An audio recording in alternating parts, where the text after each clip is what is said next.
Shabbat Shalom, family. The selection today is These Are They.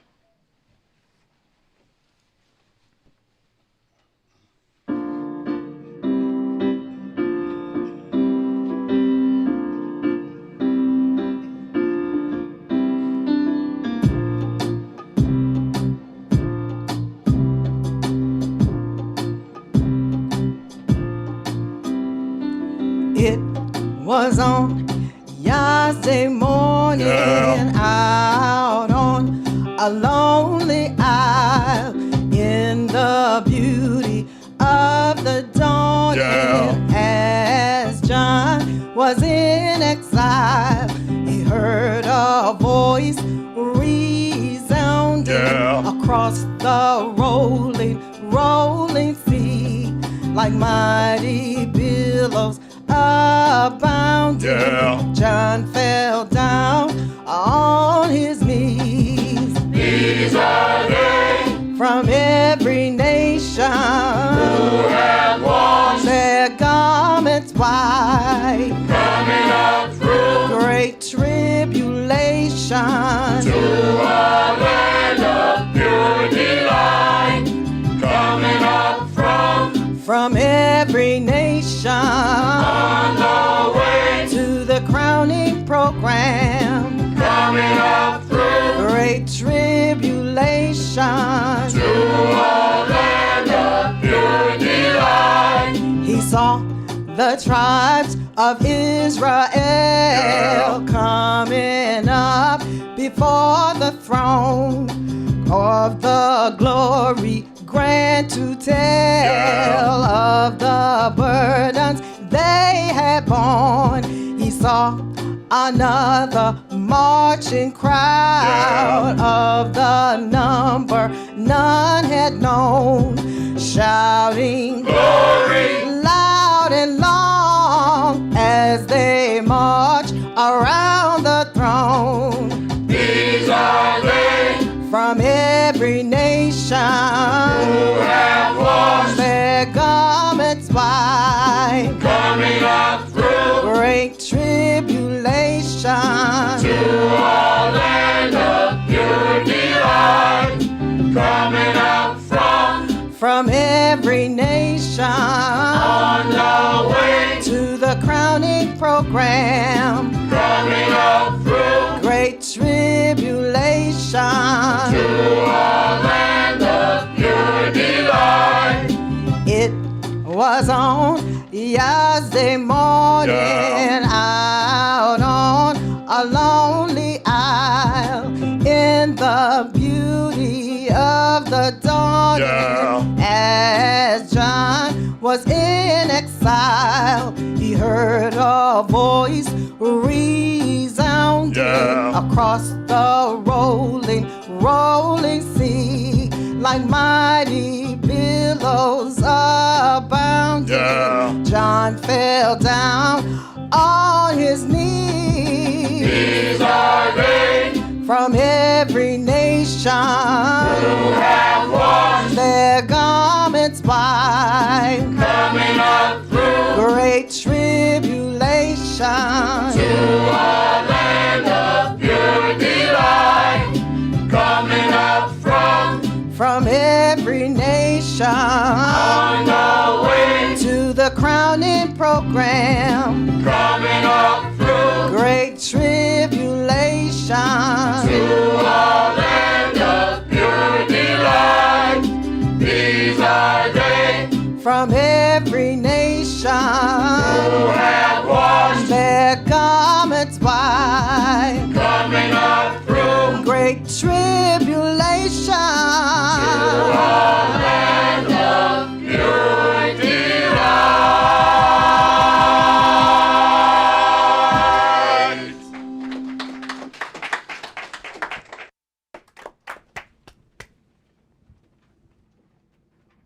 The oracles of the UCI. 1 Peter chapter 4, verses 7 through 11. But the end of all things is at hand. Be you therefore sober, and watch unto prayer. And above all things have fervent love among yourselves, for love shall cover the multitude of sins. Use hospitality one to another without grudging. As every man has received the gift, even so minister the same one to another as good stewards of the manifold grace of Elohim. If any man speak, let him speak as the oracles of Elohim. If any man minister, let him do it as of the ability which Elohim gives, that Elohim in all things may be glorified through Yahshua the Mashiach, to whom be praise and dominion forever and ever. Amen. Ephesians chapter 4, verses 29 through chapter 5 and verse 4. Let no corrupt communication proceed out of your mouth, but that which is good to the use of edifying, that it may minister grace unto the hearers. And grieve not the Holy Spirit of Elohim, whereby you're sealed until the day of redemption. Let all bitterness and wrath and anger and clamor and evil speaking be put away from you with all malice. And be you kind one to another, tender-hearted, forgiving one another, even as Elohim for Yahshua's sake has forgiven you. Be you therefore followers of Elohim, as dear children, and walk in love, as the Mashiach also have loved us, and has given himself for us an offering and sacrifice to Elohim for a sweet-smelling savor. But fornication and all uncleanness or covetousness, let it not be once named among you as becomes saints. Neither filthiness, nor foolish talking, nor jesting, which are not convenient, but rather given of thanks. Ecclesiastes chapter 5, verses 1 and 2. Keep your foot when you go to the house of Elohim, and be more ready to hear, than to give the sacrifice of fools, for they consider not that they do evil. Be not rash with your mouth, and let not your heart be hasty to utter anything before Elohim.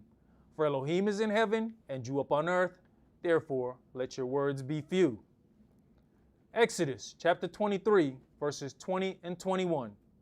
Behold, I send an angel before you, to keep you in the way, and to bring you into the place which I have prepared. Beware of him, and obey his voice. Provoke him not, for he will not pardon your transgressions, for my name is in him. Revelations chapter 3, verses 20 through 22. Behold, I stand at the door and knock. If any man hear my voice and open the door, I will come into him and will sup with him, and he with me. To him that overcomes will I grant to sit with me in my throne, even as I have also overcame and am sat down with my Father in his throne.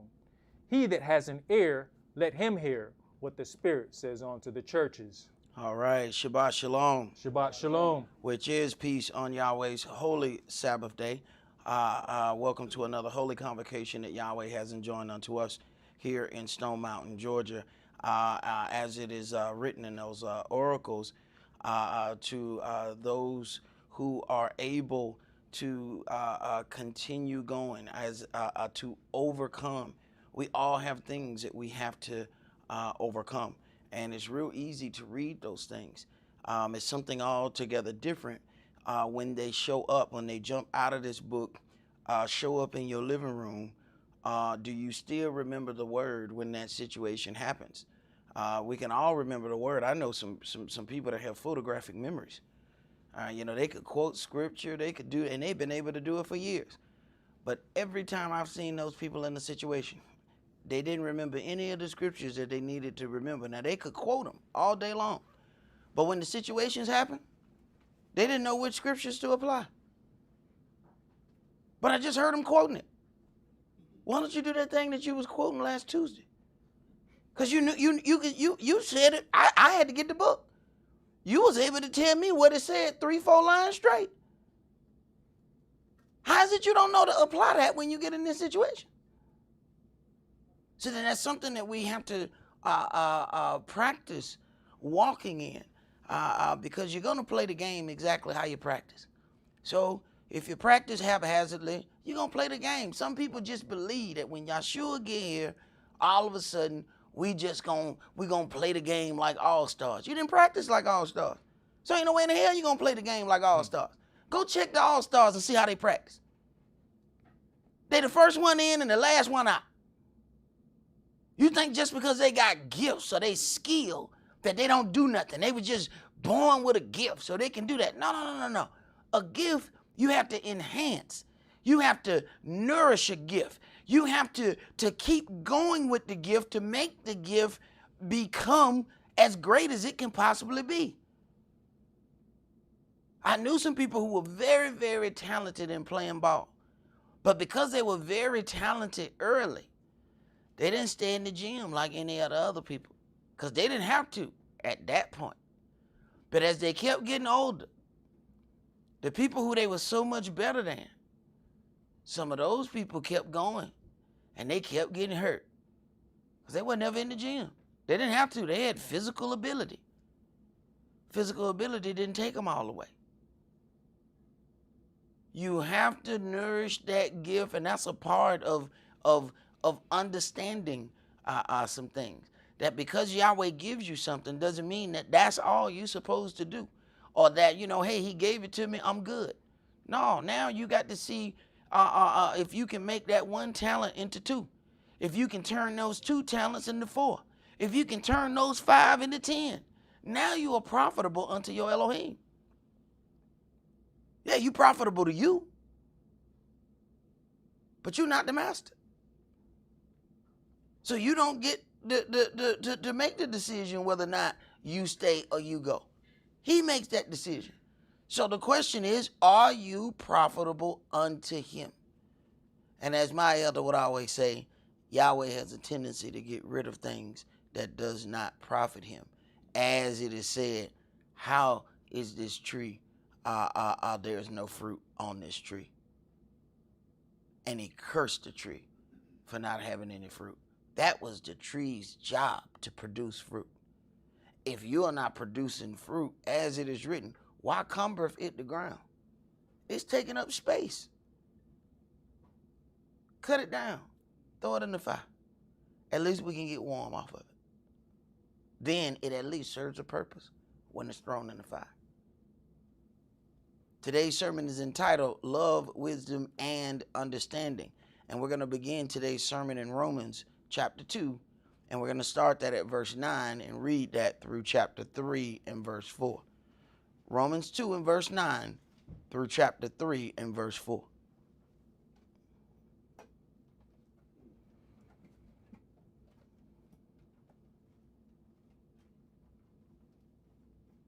Verse 9. Tribulation and anguish upon every soul of man that does evil, of the Yehudi first, and also of the Gentiles. So if you don't understand that first concept, you're going to walk around as a Hebrew Israelite or a so-called African American believing that life is so unfair to you because you don't understand that punishment goes to you first. See, there's a cost that we have to pay for being the nation that Yahweh has chosen. And those are the things that we don't get. And it's interesting because the other nations don't want you to be those people. So then they take the punishment and use it as some kind of thing to give you low self-esteem. Not understanding that the punishment is how you prove that it's you. Tribulation and anguish upon every soul of man that does evil, of the Yehudi first.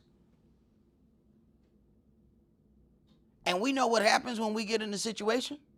We the first and the worst. We the first one gonna get time, and we gonna get the most time. Go ahead. But glory, honor, and peace to every man that works good, to the Yehudi first, and also to the Gentiles. This is what the nations don't like. So they're fine with us getting tribulation first. What they got a problem with is us getting glory and honor and peace first. But Yahweh is going to pass it out the same way he passed out the responsibilities. He who had the most responsibilities are going to get the most glory and honor. He who has done nothing gets the least glory and honor. Simple as that. Go ahead. For there is no respect of persons with Elohim. For as many as have sinned without law shall also perish without law. And as many as have sinned in the law shall be judged by the law. For not the hearers of the law are just before Elohim, but the doers of the law shall be justified. For when the Gentiles, which have not the law, do by nature the things contained in the law, these, having not the law, are a law unto themselves. Right. Now, if you listen to a bunch of those, the megaphone Hebrews, they're going to tell you that when it's saying Gentiles, they talking about other Israelites who had been spread to the other places of the earth. So when it said Gentiles, it didn't really mean Gentiles. It really meant Israel who had been scattered off. How can Israel ever say that they were not given the law? At what point do we ever become that?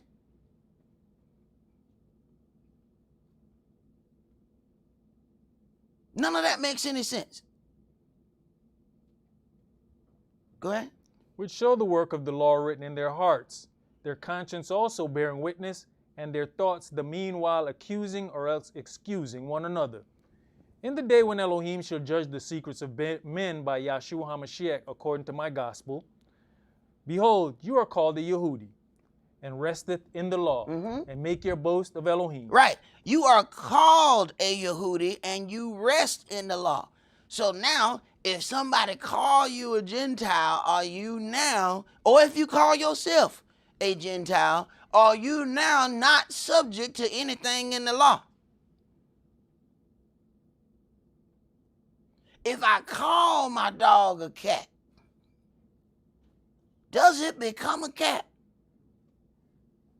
Because I got a dog named Cat. Go ahead, bro. And knoweth his will, and approveth the things that are more excellent, being instructed out of the law. Where's our instruction supposed to come from? Out of the law. Out of the law. But we want to be instructed with a whole bunch of feelings and feel-good sayings. That's where our instruction, where we want to get it from. So when we get straight pinpoint instructions, we have a problem. Go ahead. And are confident that you yourself are a guide of the blind, a light of them which are in darkness, an instructor of the foolish, a teacher of babes, which has the form of knowledge and of the truth in the law. You therefore which teaches another, teacheth you not yourself? You that preaches a man should not steal, does you steal? You that says a man should not commit adultery, does you commit adultery? You that abhorreth idols, does you commit sacrilege? This is one of the problems that Yahshua had against the Pharisees. He says, oh, they teach all of the things. They're not going to do any of them, though. So you have a whole lot of people talking Yahweh this and Yahweh that. Then watch what they do. Watch when situations come up. Watch what they do. They're just talking. The words of Yahweh are like a loveless song. They're not going to do them, though. Go ahead. You that maketh your boast of the law, through breaking the law dishonoreth you Elohim? For the name of Elohim is blasphemed among the Gentiles through you, as it is written. If the name of Elohim is blasphemed among Gentiles through Israel, but if the Gentiles is really Israel who's been scattered, so now the Gentiles are blaspheming Yahweh through the Israel. Man, come on. I feel dumber even saying it.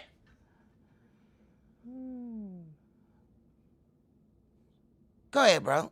For circumcision verily profits, if you keep the law. But if you be a breaker of the law, your circumcision is made uncircumcision. So now, the brothers who was scattered, now somehow they all forgot about circumcision? Generations and generations? Go ahead.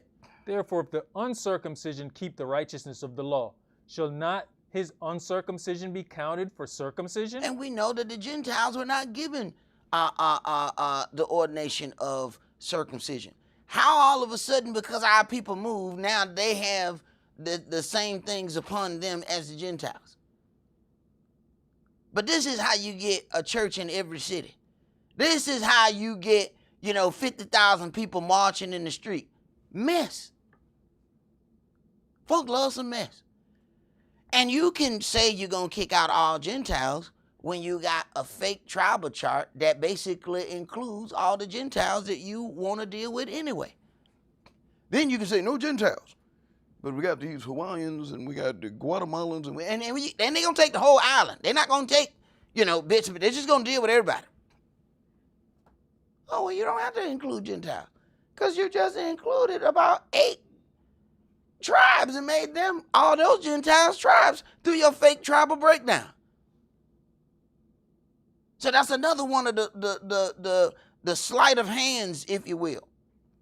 Saying no Gentile, while Gentile standing right there. Oh, I'm not a Gentile. I'm a Spanish Mexican mix. Man, get out of here, man. You don't even know what you are. So how can you approach unto your Elohim? You can't approach unto your Elohim pretending to be something else. See, your Elohim, he accepts all things. Yahweh made everything. So it's not like he's going to say, okay, I'm going to accept the Israelites, but I won't accept the Gentile. Now, where you going to get in your trouble at is when you approach unto him saying that you are something that you are not. And how you going to tell the one who made it what it is? Are you going to take your Ford emblem off your truck and put Chevy on it and then go to the dealership, the Chevy dealership, and tell them, I need you to fix this car?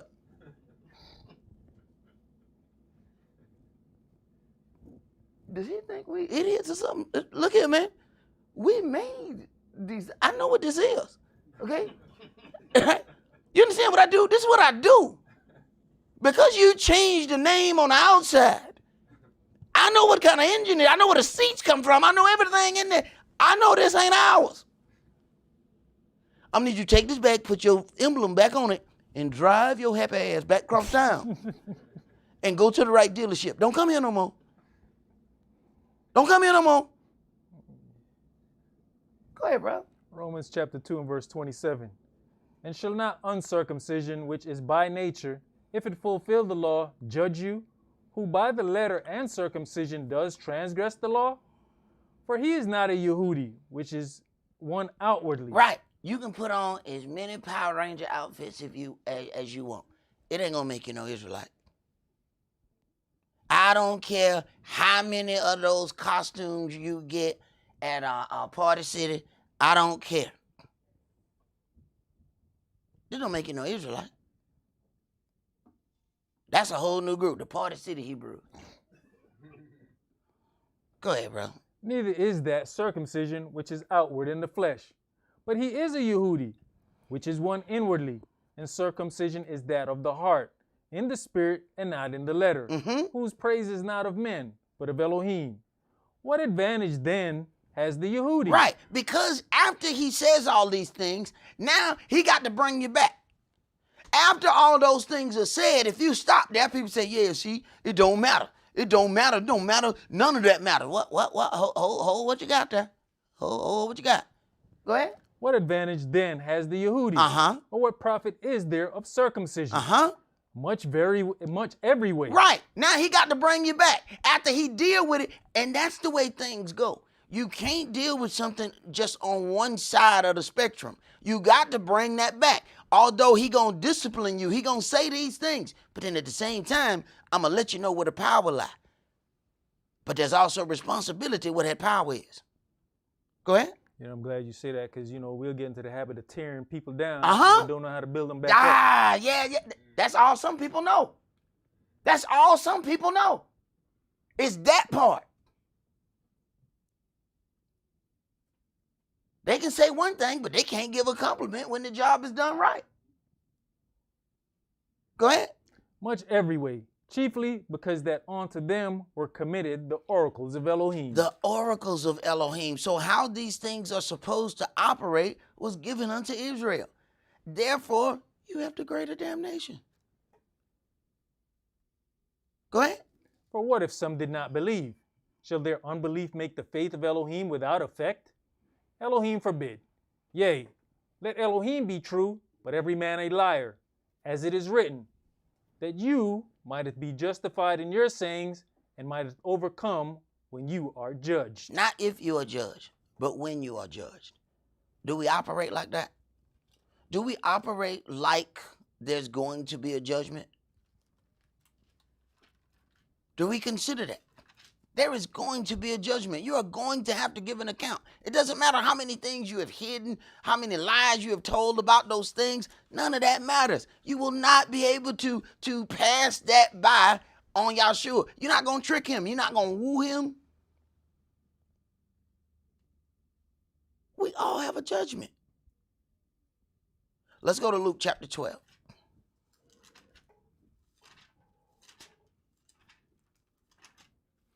Luke chapter 12, and we're going to read verses 42 through 53.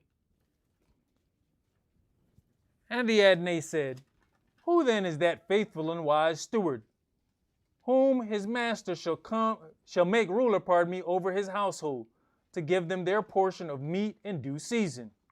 Blessed is that servant, whom his master when he comes shall find him so doing. Of a truth I say unto you, that he will make him ruler over all that he has. But and if that servant say in his heart, My master delays his coming, and shall begin to beat the men servants and maids, and to eat and drink and be drunken, the master of that servant will come in a day when he looks not for him, and at an hour when he is not aware, and will cut him in sunder, and will appoint him his portion with the unbelievers. And that servant, which knew his master's will, and prepared not himself, neither did according to his will, shall be beaten with many stripes. Right. See, here's that thing. A lot of times we want to be protected under the veil of ignorance. You know, and you have some, even so-called Hebrew Israelites, that believe that they can delay their baptism and somehow it allows them the ability to do more dirt. Some have let their kids believe that. Son, you can go out and sow your royal oats, and then you come in, and then you come back and get your baptism. No. You've been raised in this word. No. Your knowledge, that same knowledge that you boast on, that is the standing point of your judgment. Because you claim to know, as it is written, because you say you know, you have no cloak for your sin. Go ahead. But he that knew not, and did commit things worthy of stripes, shall be beaten with few stripes. Right. So then he's dealing with this thing. You are supposed to be instructed out of the law. But then he has a just judgment system where it is, okay, those who have not heard, I'm going to deal with them. He ain't said they wasn't going to get beat. I don't know if y'all paid that no attention. See, we think, something, no, I'm fine, I ain't getting a whipping. No. You're going to get a lighter whooping. You still get a whooping. You understand what I'm saying? You still going to get a whooping. No, you just going to get a different whooping. But you're going to get a whooping. Go ahead. For unto whomsoever much is given, of him shall be much required. And to whom men have committed much, of him they will ask the more.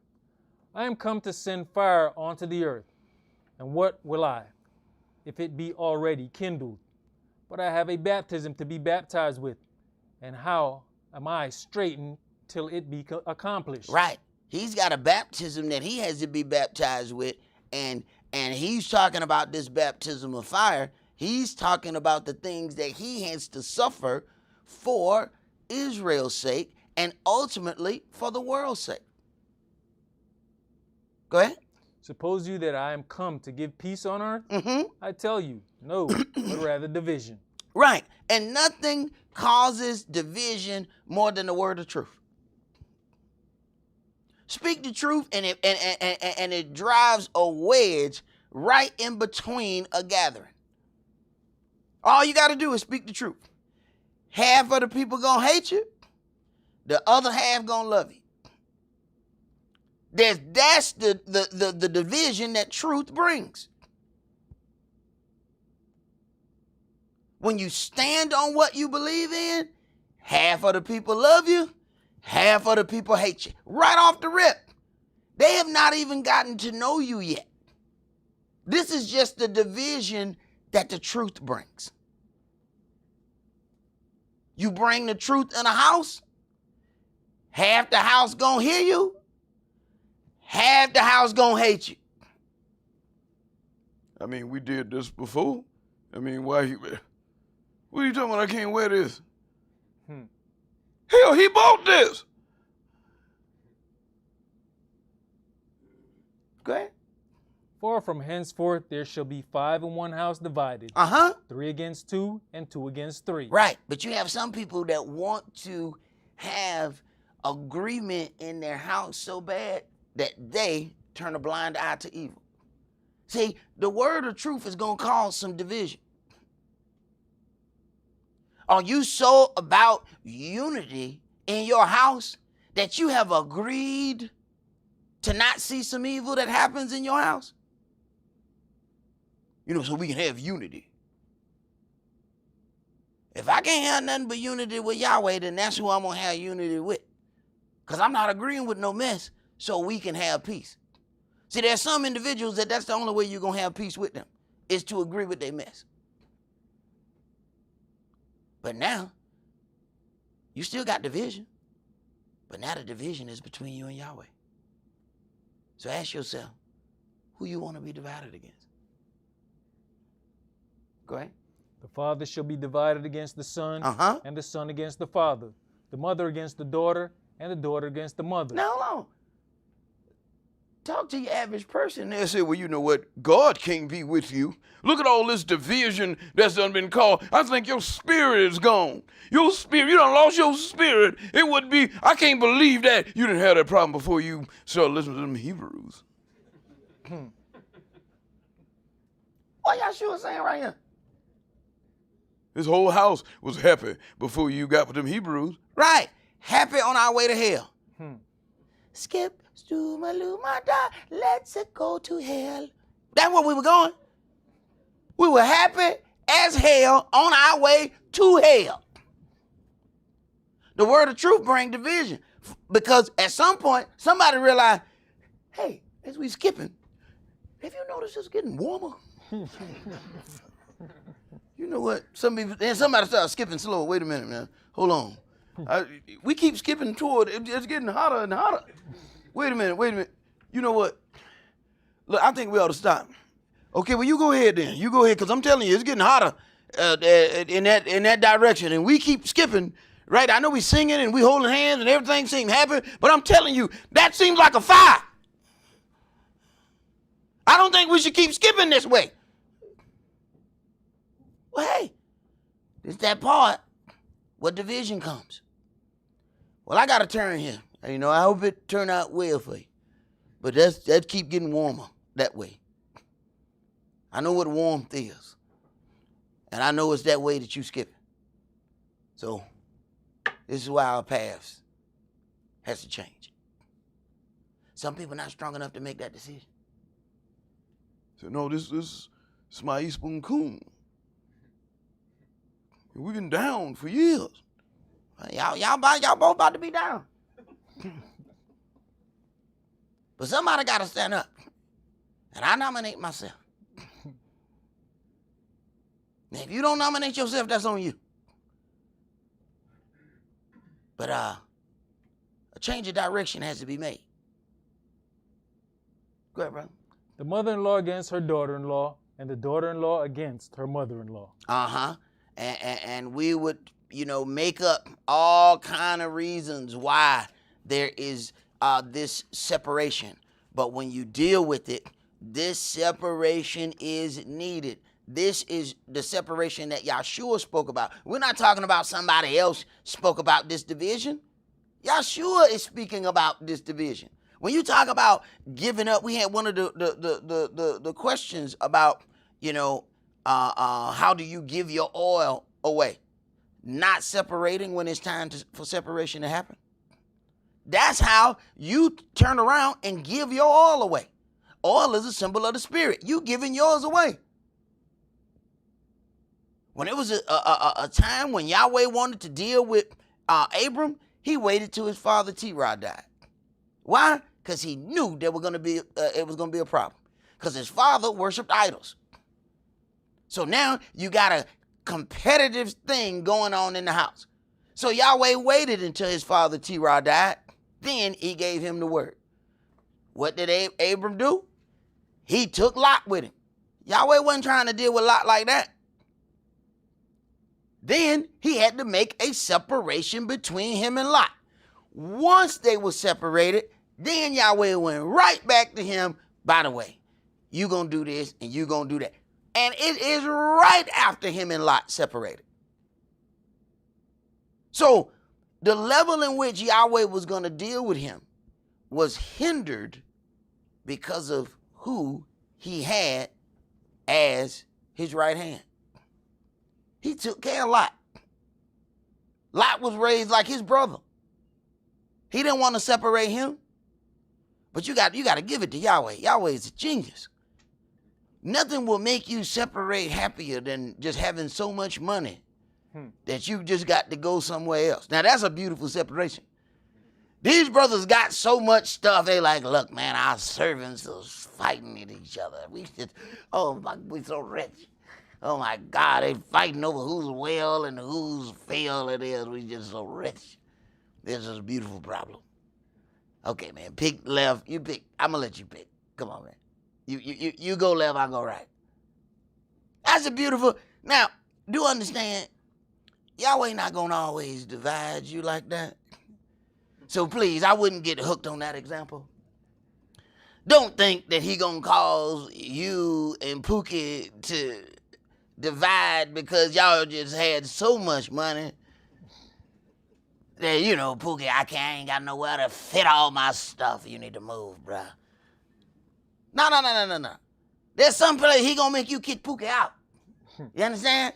So please don't get hooked on that example. That is a wonderful example, but please don't think that that's the model, okay? Because it's gonna happen the other way more often than this way. Where we going, brother? Luke chapter 10, and let's read verses 5 through 16.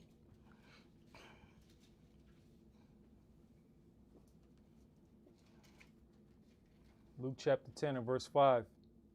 And into whatsoever house you enter, first say, peace be to this house. All right, so there is a covenant of peace between all individuals in all situations at the beginning until something happens. See, there's a certain amount of peace that you should have with a person that you've never met. And it is greater than people that you know. And people say, why? Because I know he's a fool. He has already done things to break our peace. He has lied. He has stolen from me. He's done all of those things. I have more peace with the individual who I just met today. So there's automatic a covenant of peace until something happens. Go ahead.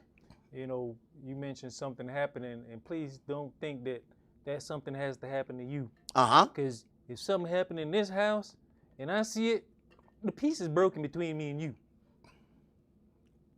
So it goes for the house. It don't necessarily mean you got to do something to me per se or to you per se. This is Yahweh's house. And you break the peace in this house, it's going to get dealt with. Well, that means that you realize that you have authority in the house and it overrides your personal feelings. All individuals who've had authority in this house didn't operate that way. People who they came here with can burn the whole house down, and it wouldn't be no problem. They could catch their son with matches and gasoline. The house on fire. And you know what they do? Come and see their baby. Oh my goodness, did you burn your hands setting this place on fire? They wouldn't be worried about the house. That's what happens when you take responsibility for what's been given unto you. Then it's not all about the peace being broken with you. David was trained on how to be a king by having to protect the sheep, putting his life in jeopardy to protect the sheep. And that ultimately would be his job. See, a king's job is to fight Yahweh's battles. That's why he couldn't build a house. He had shed too much blood. But that was his job, to shed blood. Hey, these people right here been doing evil. I'm going to give you their land. Go in there and execute judgment. All right. King can't be walking around talking about, I saw blood and I just said, no, I can't deal with that. You done forgot your job. No, that's your job. When you leave, I want blood everywhere. This is what you do. This is what I put you in place to do. Now go do that job. Go ahead. Verse 6. And if the Son of Peace be there, your peace shall rest upon it. If not, it shall turn to you again. Right. There's some places where you've left your peace that you need to go back and get it. Because those places don't have no peace for you or anybody of yours. See, that's one of the ways you turn around and let somebody siphon off your oil. Because you letting your peace orchestrate a situation, but ain't no peace there for you. Go ahead. And in the same house remain, eating and drinking such things as they give. For the laborer is worthy of his hire. Go not from house to house. Right. So he's giving them instruction. Now you look at how when you talk about staying in one place, all right, they're going to towns where they may not know anybody, all right? And he's opening up doors for them as they're preaching this word. But he says, go not from house to house. You look at how some people worship. Every 3 months, they're in another place. They go from house, the house, the house, the house, the house, spiritual harlots. Why have you been to 7 churches in 1 year? What is your problem? Why are you going from house to house? Just jumping from place to place to place to place. And at every place is somebody else's fault. Place to place to place. Some folks, when they walk in the door, you can tell they done been to 20 different places because they got on 20 different articles that represent 20 different. They got on a yarmulke. Then they got a dashiki. Then they got an image on the shirt. You can tell, you like, I can pick out 7 different churches that you done been to just by the outfit that you got on.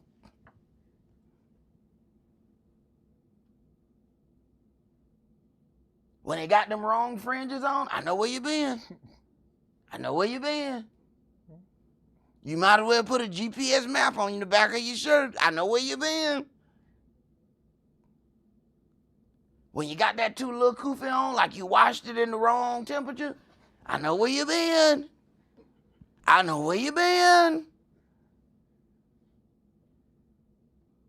I'm like, now why did they sell you that baby's kufi? That was not a grown man's cap. Go ahead, bro.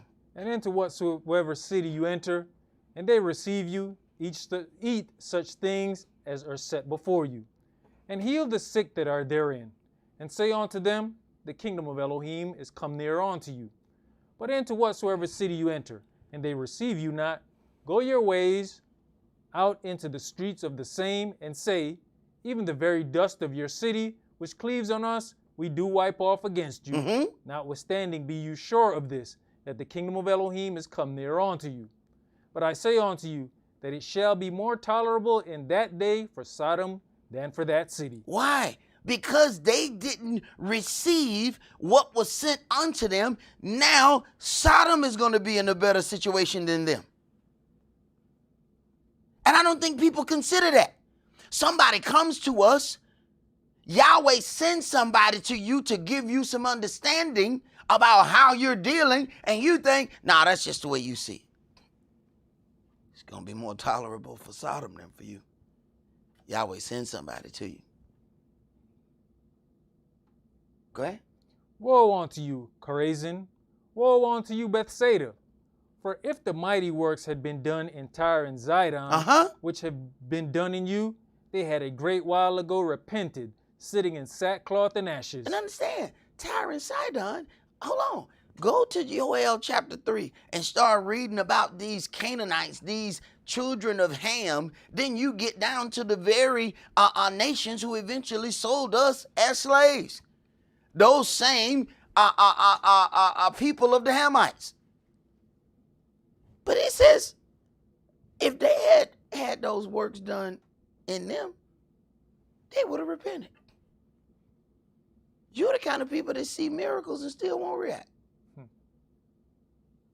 Go ahead. But it shall be more tolerable for Tyre and Zidon at the judgment than for you. And you, Capernaum, which are exalted to heaven, shall be thrust down to hell. He that heareth you hears me, and he that despises you despise me. And people don't think that that's what's happening. They have a despicable mindset toward you as you preach and teach Yahweh's word. They don't really know that they're despising Yahweh. They don't really know that. They think it's something else. Go ahead. And he that despises me despises him that sent me.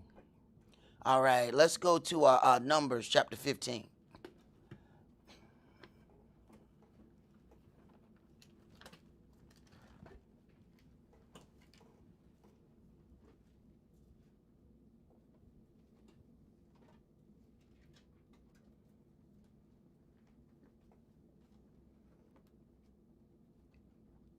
Numbers chapter 15 and verse 22. And if you have erred and not observed all these commandments which Yahweh has spoken unto Moshe, even all that Yahweh has commanded you by the hand of Moshe, from the day that Yahweh commanded Moshe, and henceforward among your generations, then it shall be, if aught be committed by ignorance without the knowledge of the congregation, that all the congregation shall offer one young bullock for a burnt offering. Now, ignorance, and it tells you right after that, without the knowledge of the congregation. So then you have this situation of knowing the word. See, we want to boast in our understanding while not accepting the responsibility that goes along with you understanding. See, when you understand that you're supposed to be clothed, you can't walk outside naked and act like, I have not sinned. Now, if a baby strike down this hall, because you know babies, you get ready to change their diaper, they get a good whiff of air, and all of a sudden it's a butt-naked child running out, and they gone. And you see a mama running down the hall trying to catch the little butt-naked baby. People are, oh my God, they done that in the church. Look, that's a baby. Now, one of your other kids run down this hall butt naked. We're going to be, hey.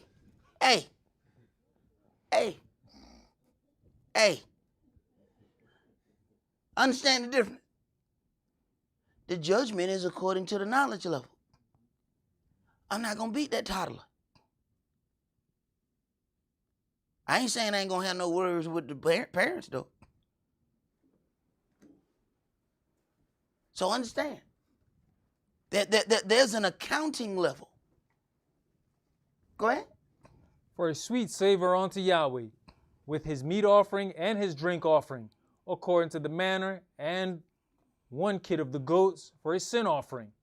And the priest shall make an atonement for all the congregation of the children of Israel, and it shall be forgiven them, for it is ignorance.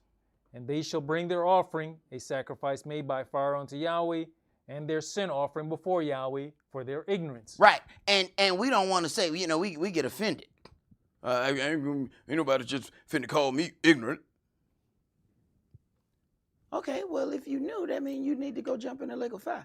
Okay, ignorant then. I'll take ignorance for 200, please. Right. Because it's a different judgment if you know. Go ahead. And it shall be forgiven all the congregation of the children of Israel, and the stranger that sojourns among them, seeing all the people were in ignorance. And if any soul sin through ignorance, then he shall bring a she-goat of the first year for a sin offering. Now, he's got to deal with this because these people are coming out of captivity. They are just now learning Yahweh's word. Of course, they don't remember all of it. So yes, they're going to be sins of ignorance. Didn't we read this to you? Yeah, but y'all done read so much to me. I didn't retain that. Go ahead. And the priest shall make an atonement for the soul that sins ignorantly, when he sins by ignorance before Yahweh, to make an atonement for him, and it shall be forgiven him. Right. When you talk about the brother touching, the ark, it was an ignorant move, but one he should have known about. See, there's a different level of accountability. Where are you in the ignorant hierarchy? Because you can't walk around talking about you an elder. See, see, this is how you get your self-judgment. Because you're walking around saying, because I'm 50, I'm over 50, I'm an elder. Then when something happened, all of a sudden, you turn into a toddler again. Now you see him and you be like, look, you need to pull your pampers up. Then you just tell me you was an elder. Well, because you say you're an elder, the harsher judgment is upon you. Matter of fact, you put the harsher judgment upon you. Because you gave yourself a title as if you knew. You better recognize, no, I'm 60, but I got baptized last year, so I was 1 year old. You better figure it out. Because you keep calling yourself something, you're going to be held by the understanding level that goes along with that. You an elder? Act like one. Because you're sure going to get judged like one. Go ahead, bro. You shall have one law for him that sins through ignorance, both for him that is born among the children of Israel and for the stranger that sojourns among them. But the soul that does aught presumptuously... Now, we off into something else now. See, now, when we talk about presumptuous, now we know. This is not ignorance anymore. Go ahead. Whether he be born in the land or a stranger, the same reproaches Yahweh, and that soul shall be cut off from among his people. Wait a minute. There's an offering. There's dealing with the individual that's sinned through ignorance. Now you got presumptuous. Why was you able to commit that sin? You knew. I know you had been taught. So what happened? What bit of vanity that was before your face so strong that you couldn't see what it was you was doing? What vain thoughts was in your head? Go ahead. Because he has despised the word of Yahweh and has broken his commandment, that soul shall utterly be cut off. His lawlessness shall be upon him. And while the children of Israel were in the wilderness, they found a man that gathered sticks upon the Sabbath day. Right. Now, some people will just start right here and not understanding that this whole thing was about sinning of ignorance, presumptuous sins. Now we get into a situation whereby everybody knows what the rule is here. Everybody understands at this point how things are supposed to operate on the Sabbath. Now here we come, the Sabbath, and then this situation happens. Don't just take this and say, oh my God, they were so strict about the Sabbath. No, he's dealing with mindsets right here. Go ahead. And they that found him gathering sticks brought him unto Moshe and Aaron and unto all the congregation. Right. Now, it's not a sin of ignorance. He knew exactly. Let me tell you something. When you're the only one doing something, you know good and damn well you're doing wrong.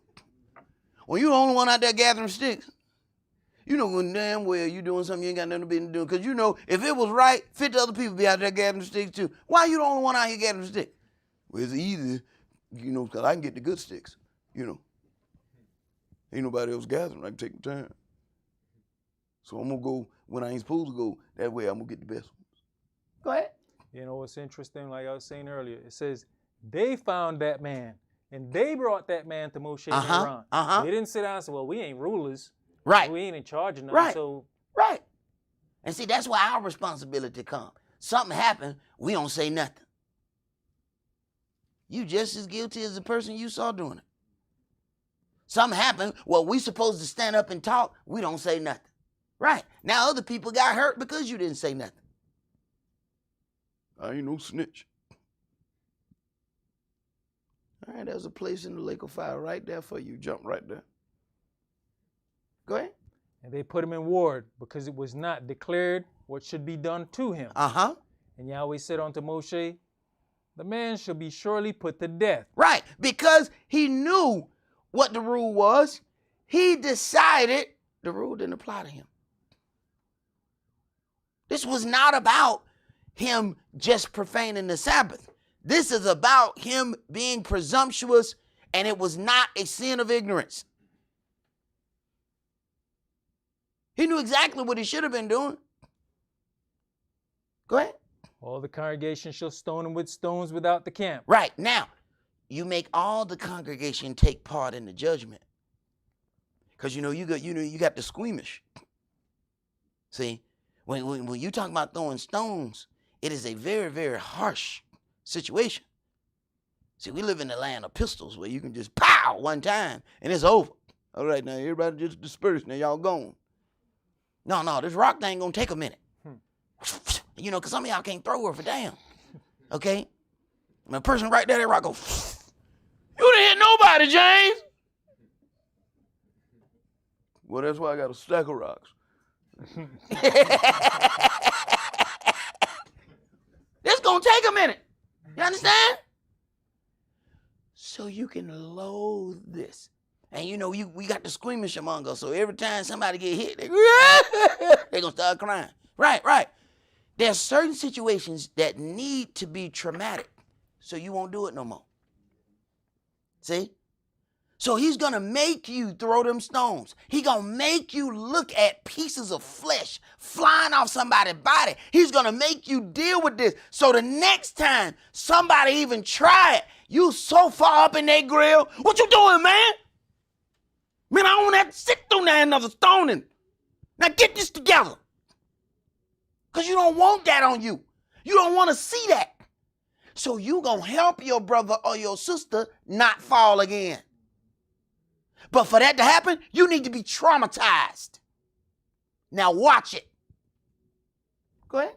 And all the congregation brought him without the camp and stoned him with stones, and he died, as Yahweh commanded Moshe. All right, brother, did you finish that? Yes. All right, let's go to Deuteronomy chapter 17.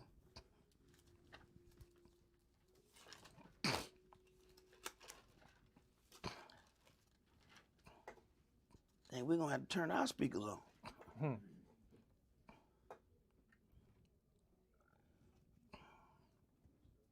Deuteronomy chapter 17 and verse 8. If there arise a matter too hard for you in judgment, between blood and blood, between plea and plea, and between stroke and stroke, being matters of controversy within your gates, then shall you arise and get you up into the place which Yahweh your El shall choose. And you shall come unto the priests, the Levites, and unto the judge that shall be in those days, and inquire, and they shall show you the sentence of judgment. And you shall come unto the priest, the Levite, and unto the judge that shall be in those days, and inquire, and they will show you the sentence of judgment. And what happens is people run from that. See, when it comes down, and most of the brothers, I've seen brothers who will bring sisters in who, you know, we need to have a forum for this sister, or we need to do such and such. Then when it's time for the brother to get dealt with for something he done, then they just, you see, I don't know where we get them ninja balls from, where they just, and they just, the smoke come, and you never see them for another 2-3 months. Right. They running from the very same things that they put upon everybody else. When it comes down for them to receive a sentence of judgment, they disappear. Cowardly. But they have no problem throwing that on somebody else, though. Go ahead. And you shall do according to the sentence which they of that place which Yahweh shall choose shall show you. And you shall observe to do according to all that they inform you. But we think, See, I'm going to be protected under the veil of ignorance if I just go ahead and drop the smoke bomb before they tell me the sentence of the law. And then that way I'm not held. I'm not responsible. Because I didn't know, Yahweh. I just didn't know. right. Light that fire hotter. Go ahead.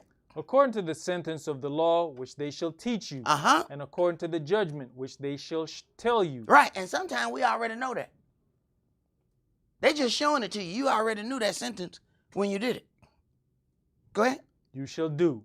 You shall not decline from the sentence which they shall show you, to the right hand nor to the left. And the man that will do presumptuously, and will not hearken unto the priest that stands to minister there before Yahweh your El, or unto the judge, even that man shall die. And you shall put away the evil from Israel. Right. So the whole objective then, once you find the presumptuous who are not going to observe, understand in the beginning of this New Testament, Israel is instructed out of the law. If they have determined that they're not going to follow the sentence of the law, put away that evil from among you. Go ahead. And all the people shall hear and fear, and do no more presumptuously. You see that? This is more about how the people are going to react. See, individuals are going to do what individuals are going to do because that's just who they are. What you have to do is you do things for the greater good of Israel as a whole. Instead of worrying about how somebody's going to feel individually. Well, this might hurt that person feeling. Right. But Yahweh going to come in here and hurt all our feelings if we don't deal with them. And that's something we got to think about. Let's go to Galatians chapter 6.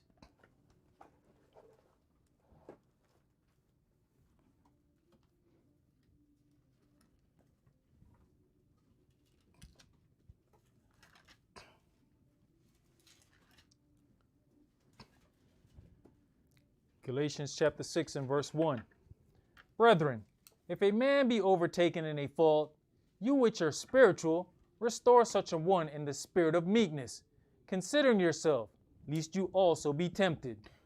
Bear you one another's burdens, and so fulfill the law of the Mashiach. For if a man think himself to be something, when he is nothing, he deceives himself. But let every man prove his own work, and then shall he have rejoicing in himself alone, and not in another. For every man shall bear his own burden. Let him that is taught in the word communicate unto him that teaches in all good things.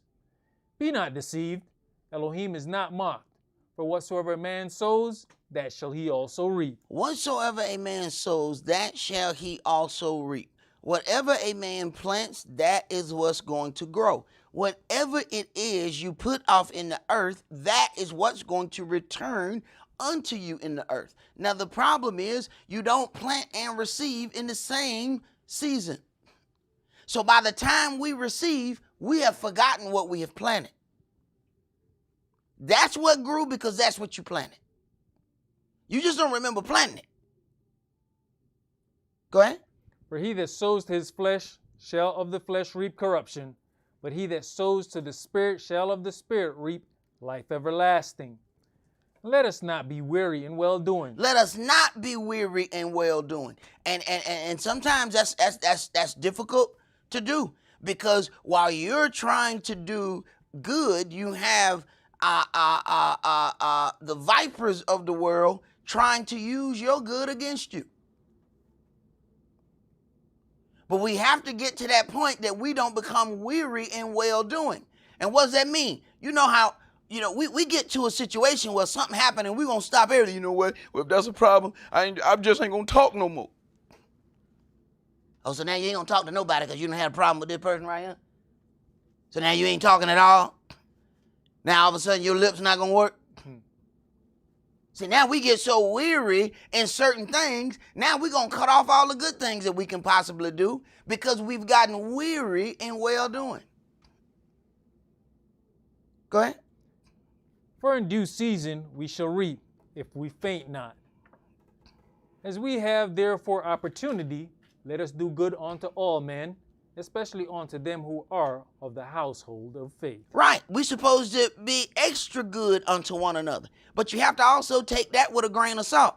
Because to some people, the only way you can do good unto them is to do whatever it is they want you to do and to be under their beck and call at 24 hours a day. Hell, I'm not on call. Understand that. What is good? If we're going to do good, then what we're going to do? We're going to abide by what's written in this law. See, if you allow man to tell you what's good, then good is doing whatever it is that they need you to do. So people will actually read this and will not understand what it is they're saying. Do you understand what good is? Would you even know if I did good unto you? Would you even understand it? Because you don't understand what good is. You think good is the things that you like. Good is the things that my Elohim likes. Would you even be able to comprehend good if I did it to you? Let's go to Deuteronomy chapter 13.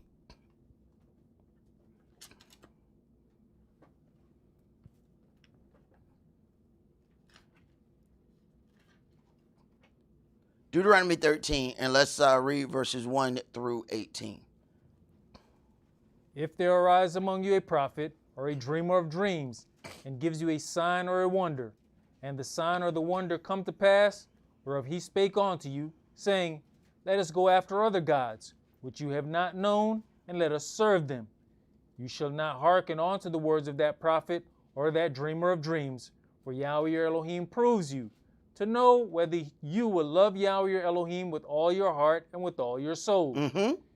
You shall walk after Yahweh your Elohim, and fear him, and keep his commandments, and obey his voice, and you shall serve him and cleave unto him.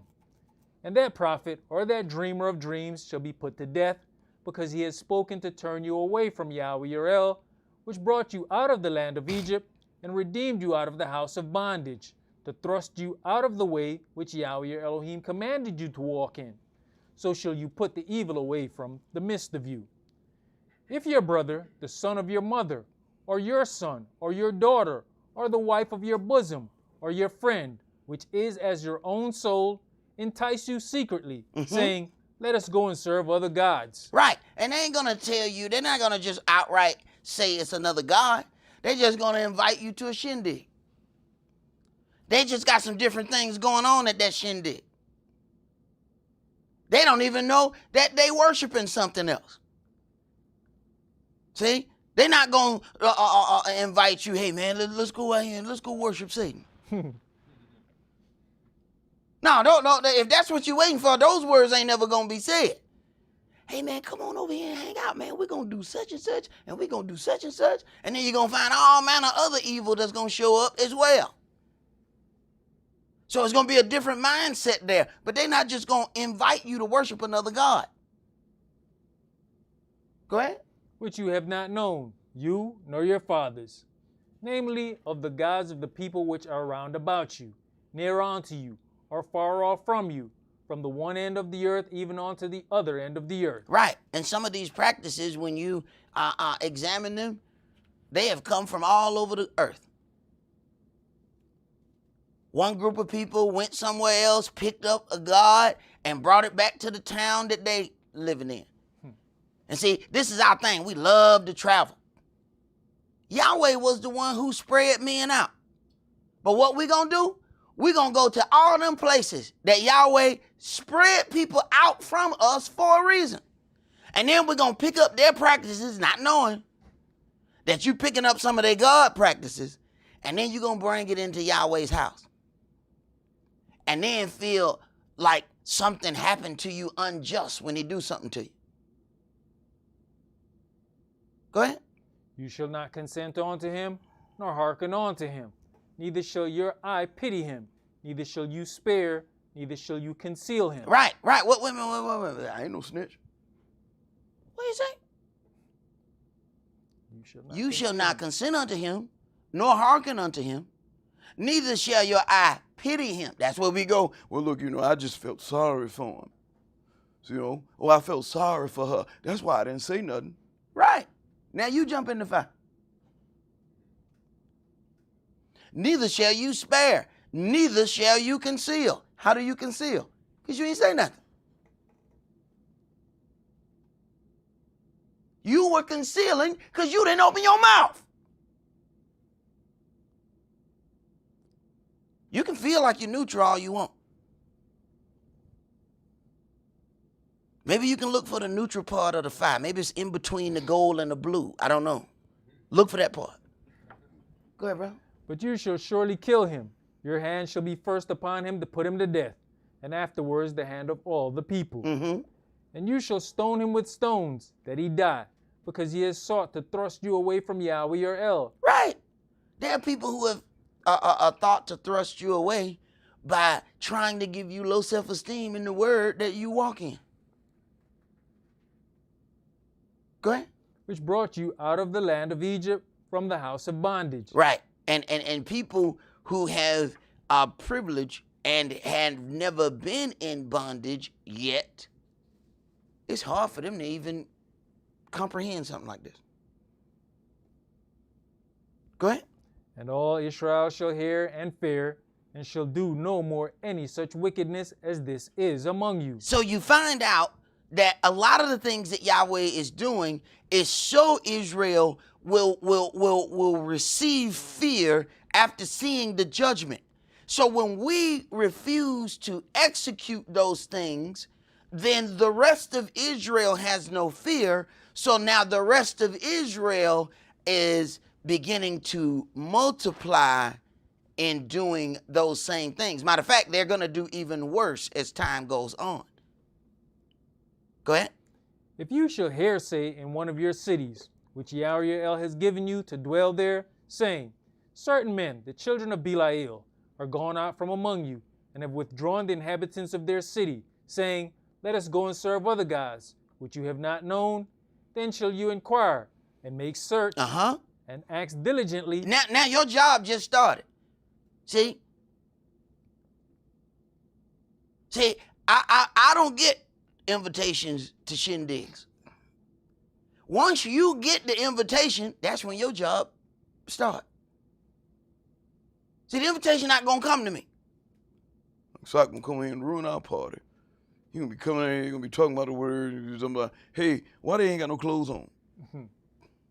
Hey, who invited them here? Hey, what are they doing in the back?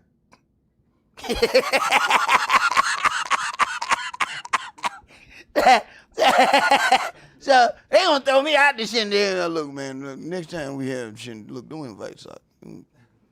I know he's fun to be around, sometimes, but not while we doing this. Right. So because you got the invitation, your job just started. See, that ain't my job now. That's your job. You got the invitation. I didn't. Now, here's the beginning of your job. Go ahead, brother. Then shall you inquire, and make search, and ask diligently. Ask diligently. That's your job. That ain't mine. I ain't get no invitation. You got one. That's your job. Go ahead. And behold, if it be true, and the thing certain, that such abomination is wrought among you, you shall surely smite the inhabitants of that city with the edge of the sword, destroying it utterly, and all that is therein, and the cattle thereof with the edge of the sword. Right. Wait a minute. That's the job of who received the invitation. We think, hey, Sock, I want to tell you, what you telling me for? Who got the invitation? Did I get the invitation or you get the invitation? Who got the invitation? All right, then, well, come tell me when it's done. Read, brother.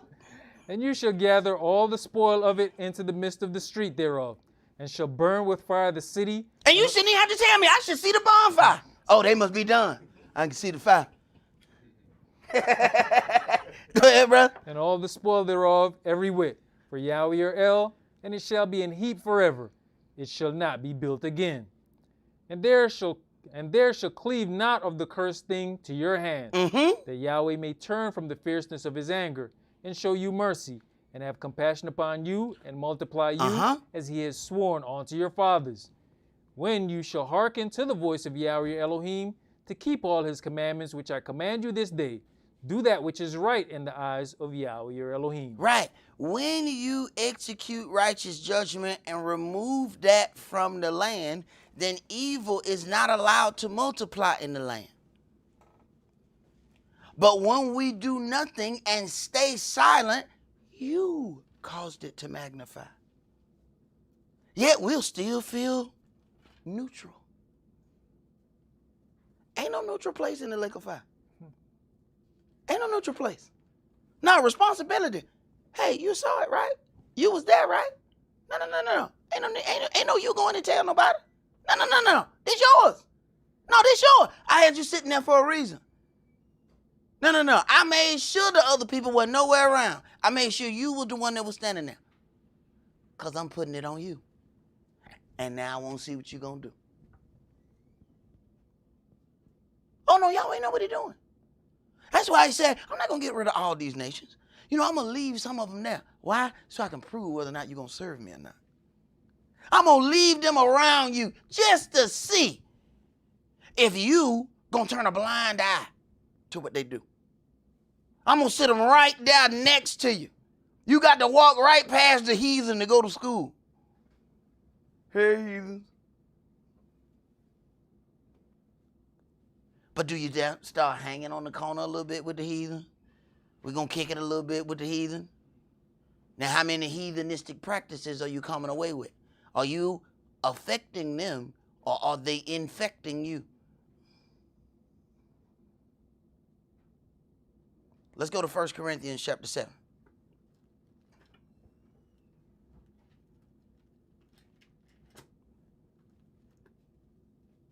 See, a lot of things are happening right before our eyes. The world is changing. We cannot keep mentally processing things the same way.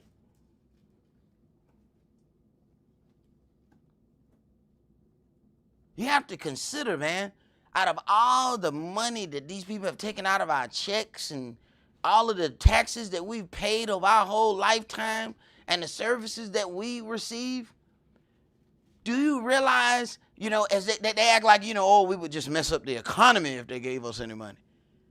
You realize the billions of dollars that they just sent?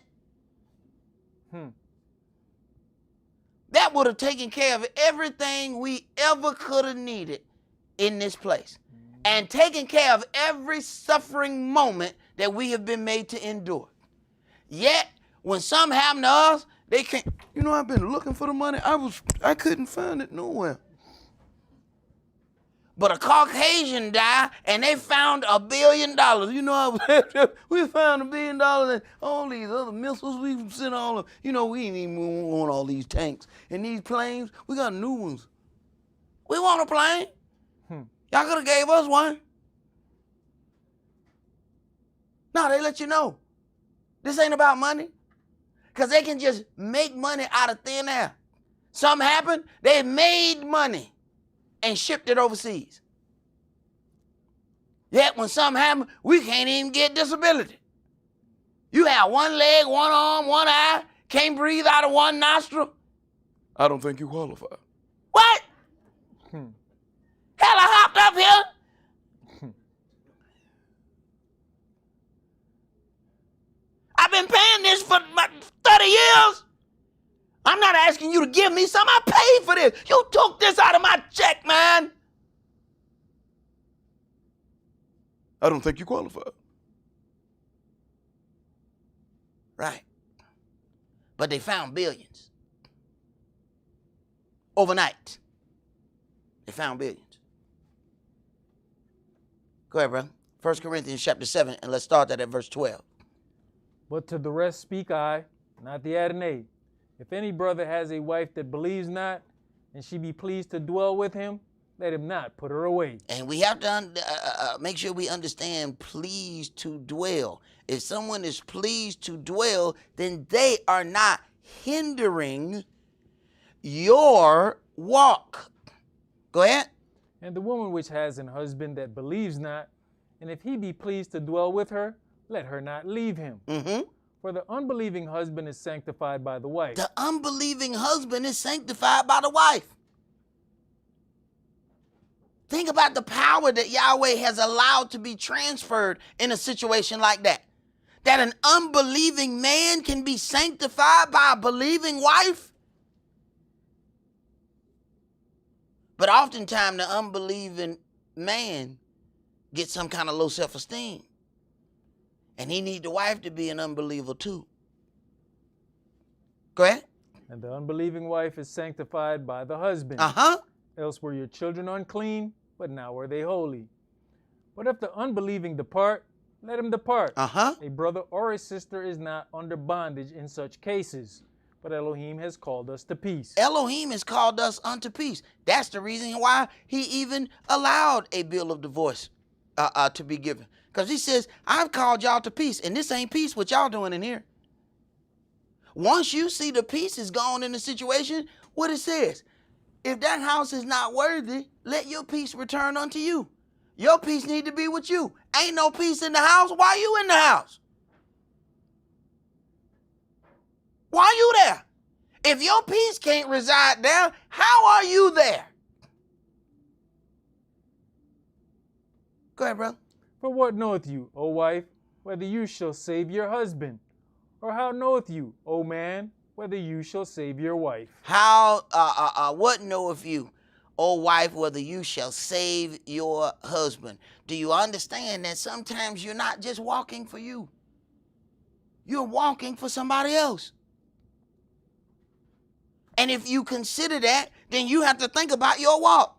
Are you just walking only considering yourself? Or are you walking considering your family? Or you only see yourself in the kingdom? Can't wait till Yahshua come. I can get rid of her and all these damn people in here and her cousins. I just want to be, I'm ready for the kingdom for myself. I think he forgot the whole one thing.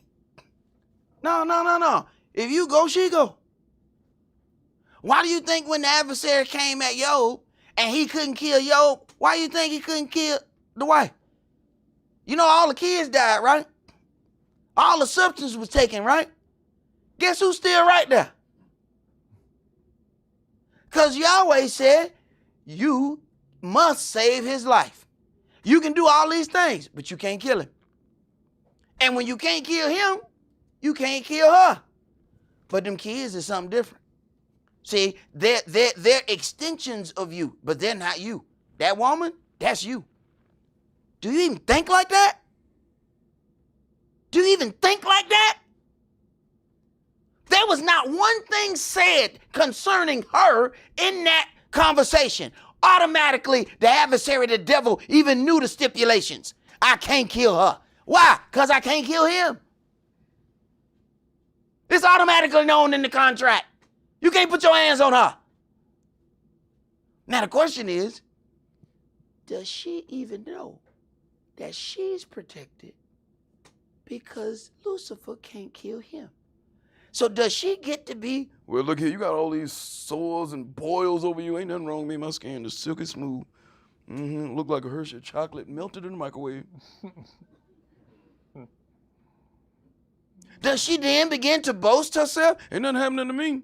You must have done something wrong, yo. Life is good here. Matter of fact, why don't you just curse Elohim and die? Then I can be free. She don't even understand. You're being saved because of him. Otherwise, you would have been dead with your children.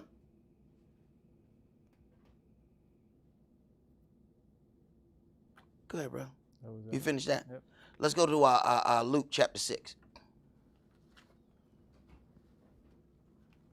And see, that's what that high and mighty thing, you know, I don't need nobody to go to God. I can go to God straight by myself. I don't need no intercessor. I just go right up to God. I say, God, you in there?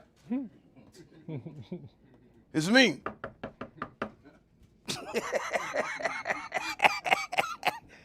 Right. Keep thinking that.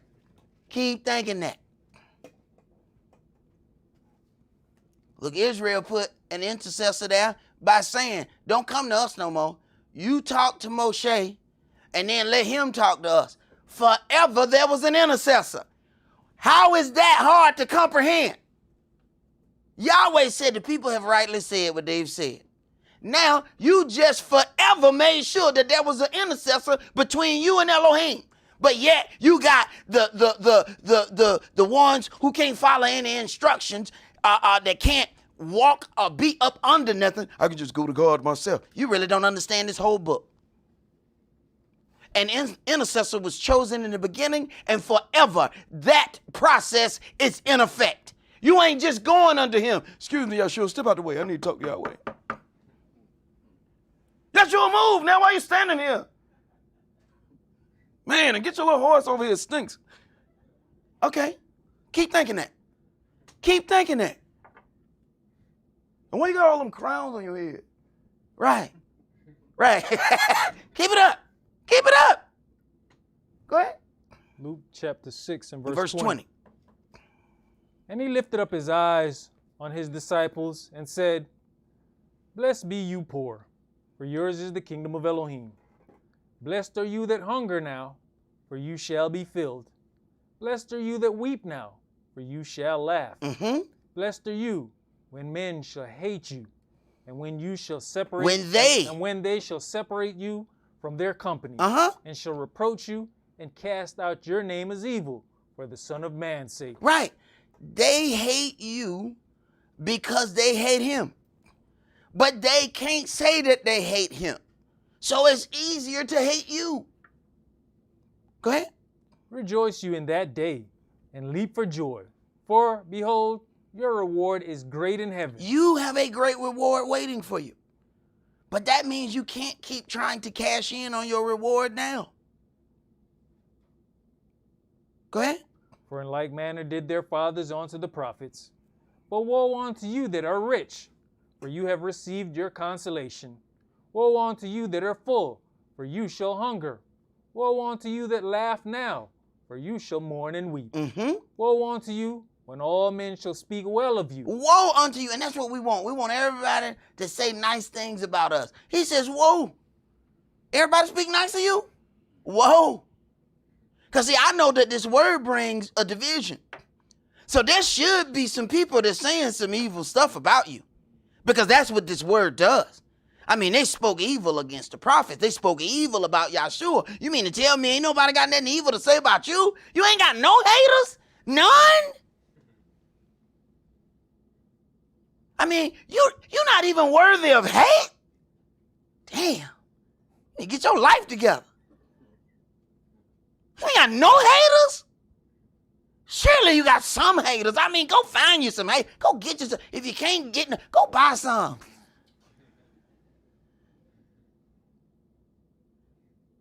Go ahead, bro. For so did their fathers to the false prophets. But I say unto you which hear, love your enemies, do good to them which hate you. Right. And I know that gets difficult. You know, but I can tell you that when the word grows in you, it allows for you to do some things. There's situations where people have done something against me and a bunch of brothers ready to go do something against them. And I'm standing in the stead telling the brothers, don't go hurt them. Leave them alone. They cowards. They don't know no better. Stop. Now, the earlier me.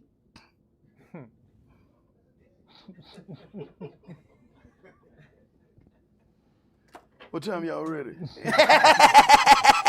But see, the word grows in you. See? That's why I gave up my pistols early in life. Because I realized everybody has to, at some point, you got to take a spiritual accounting of yourself. I took a spiritual accounting of myself. I sat down and meditated about myself and realized I'm an idiot. These guns got to go. Until I got to a certain place in life.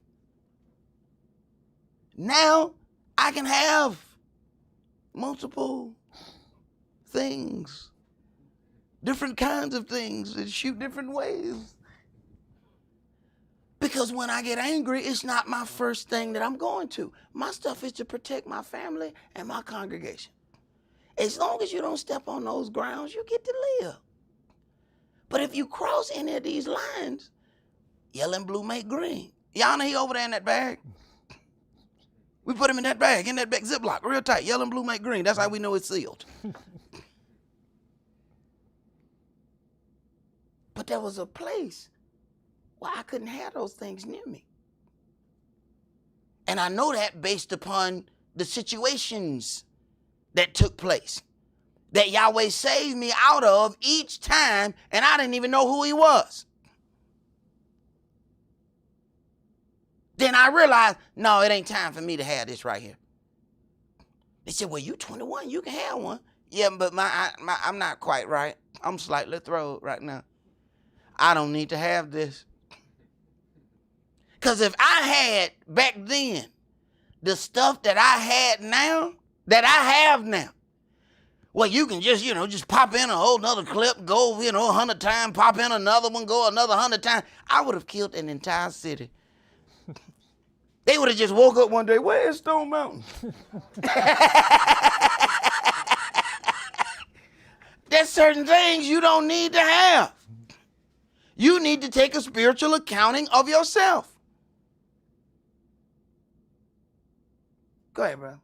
Verse 28, bless them that curse you, and pray for them which despitefully use you. Because, see, the users are going to be users. Y'all probably don't even know. Some of y'all know, y'all don't know. Do y'all know that we've had at least 2 people who've actually lived in this church who were homeless, and we let them live here? Neither one of those people are here anymore. There was a woman and her child who lived here.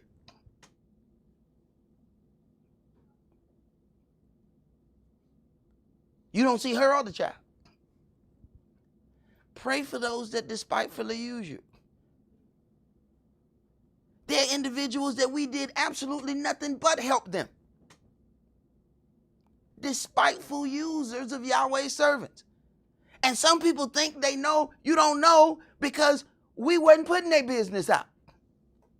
So when we deal with a situation, you don't know. We've been dealing with this person for 3-4 years. You just heard last week. Stop acting like you know something. Go ahead, brother. And unto him that smites you on the one cheek, offer also the other. Right. They don't know that we have been doing that for 3-4 years. So he just raised up off the altar and he just said he was levitating. He just did this stuff. This stuff been going on 4 years. Stop acting like you know what you're talking about. Go ahead. And him that takes away your cloak, forbid not to take your coat also. Right. There's things that people done took. Let them have it. Let them have it. I got brothers say, oh no, we go down there and get it. Let them have it. No, we can go get it. So please let me go get it. Please. Let them have it. Stop. Don't worry. There's a scorekeeper in the sky. But he takes his time. Okay, he don't work on your time. Let him have it. Go ahead. Give to every man that asks of you, and of him that takes away your good, ask them not again. Mm-hmm. And as you would that men should do to you, do you also to them likewise. For if you love them which love you, what thank have you? For sinners also love those that love them.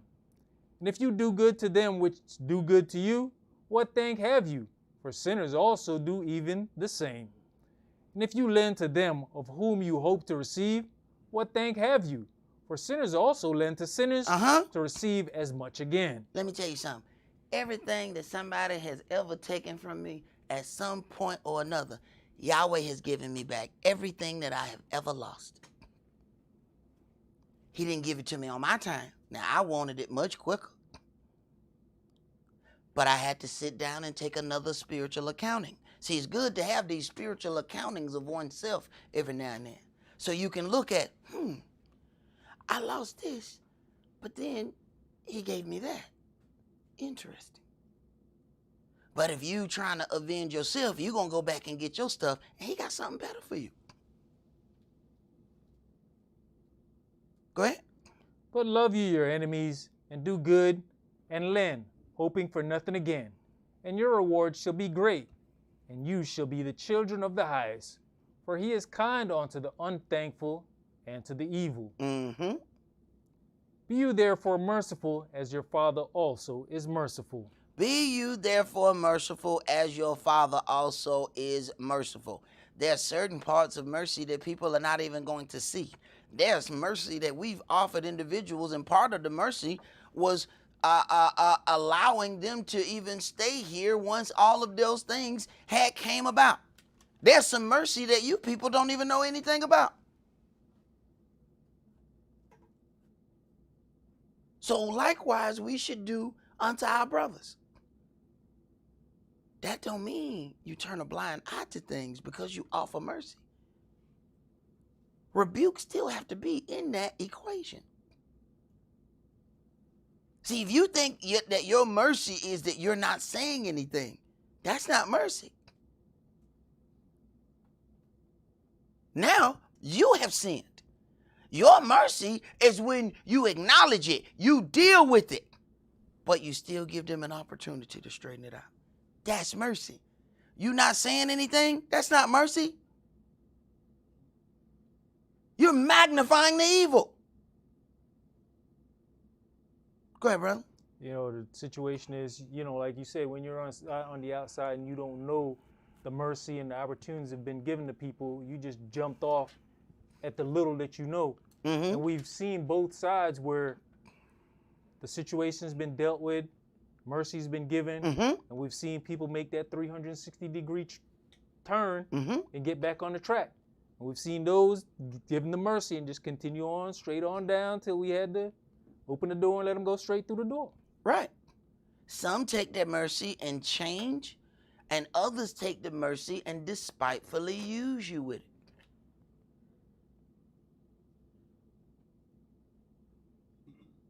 And we're going to have to witness and notice the difference between those things and not now cut off all mercy from everybody because certain individuals will not take the mercy and change.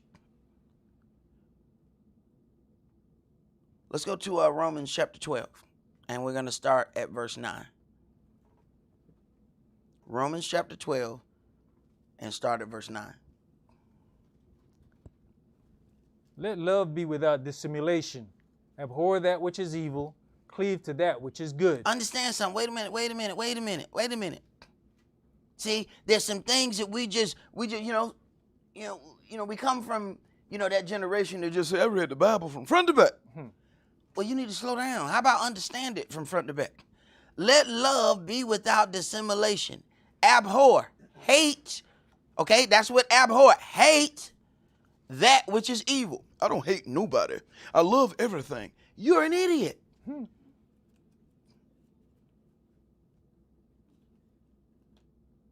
Is that what you think love is? I just love everything. Yahweh don't love everything, and he made it. That's deep when somebody can make something like, I made that, but I hate that. Abhor that which is evil. How you gonna love everything?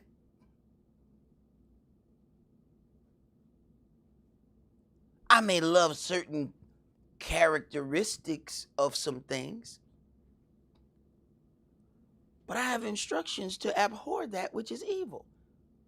I can't agree with your evil dealings because I like you as a person. Go ahead. You're talking about Yahweh makes things that even he abhors. Man, the most harshest thing I ever heard, but was I guess hey, even stuff that come from you, you can hate too, because the man stood up there and say, my daughter's a horse, stay away from him. Like, what did this man just say? Yeah. Hey, that's something he made. Yeah, but that wasn't the most striking part about it. The striking part about it was all the brothers who had done been with his daughters after he said that, then they were looking real crazy. Read, brother. Be kindly affectionate one let's to keep another on going, with brotherly love, Hurry up. honor preferring one another, not slothful in business, favoring in spirit, serving the Adonai, rejoicing in hope, patient in tribulation, continuing instant in prayer, distributing to the necessity of saints, given to hospitality. Bless them which persecute you, bless and curse not. And this is work. And I know it's work, but I'm telling you that the Spirit grows within you. I have noticed things that Yahweh has given me peace about, and I'm telling you, years back, there would not have been that kind of peace within me. Go ahead. Rejoice with them that do rejoice, and weep with them that weep. Be of the same mind one toward another. Mind not high things, but condescend to men of low estate. Be not wise in your own conceits. Recompense to no man evil for evil. Provide things honest in the sight of all men. If it be possible, as much as lies in you, live peaceably with all men. If it be possible, you have to understand that it's not going to always be possible for you to live in peace with certain individuals. The only way you're going to have peace is for them to leave. And every time we get rid of a scorner, the peace magnifies in this place. There's some individuals that you just cannot have peace while they are present. So you got to know, I'm going to try my best to live peaceably with you. But once I realize that there cannot be any peace, a change of direction is going to have to come. Go ahead. Dearly beloved, avenge not yourselves, but rather give place unto wrath. For it is written, vengeance is mine. I will repay, says the Adonai. Therefore, if your enemy hunger, feed him. If he thirsts, give him drink. For in so doing, you shall heap coals of fire on his head. Right. They think they're getting over on you. Because they think, You know, ain't no way he would, saying, do this for me if he knew what evil I was doing against him. no.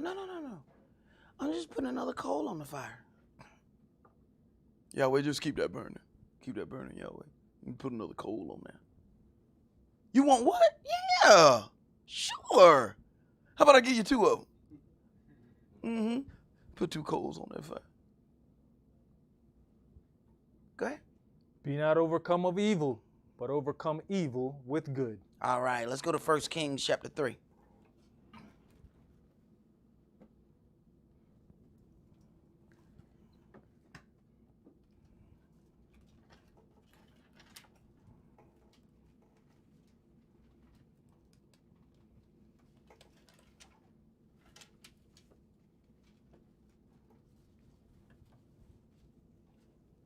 First Kings chapter 3 and verse 1. And Shlomo made affinity with Pharaoh, king of Egypt, and took Pharaoh's daughter and brought her into the city of David until he had made an end of building his own house, and the house of Yahweh, and the wall of Jerusalem round about. Now, even though at this point everything is going good with Solomon, everything is going good with Shlomo, but this is the beginning of his fall, right here. Shlomo made affinity with Pharaoh, king of Egypt, and took Pharaoh's daughter. This is the beginning of his fall. Because everything after this falls along with dealing with this woman outside of Israel. See, some mindsets are there, and some a little bit here and a little bit there. So you're not going to read about anything per se about that. It's going to take way down the line, but there's nothing right off the rip that says, hey, because he has dealt with this woman. Later on, Yahweh starts, dealing with him with this strange flesh, but he began with it.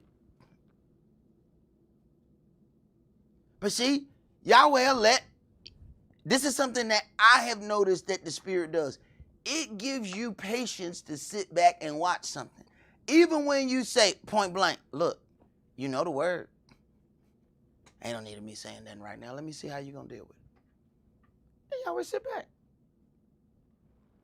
He ain't jumping off the top rope. No, I'm going to see what you're going to do. Because I know I told you about this. Go ahead. Only the people sacrificed in high places, because there was no house built unto the name of Yahweh until those days. And Shlomo loved Yahweh, walking in the statutes of David his father. Only he sacrificed and burnt incense in high places. All right, so he just got this one thing at this point, okay? But one thing you find out, those little things start to multiply.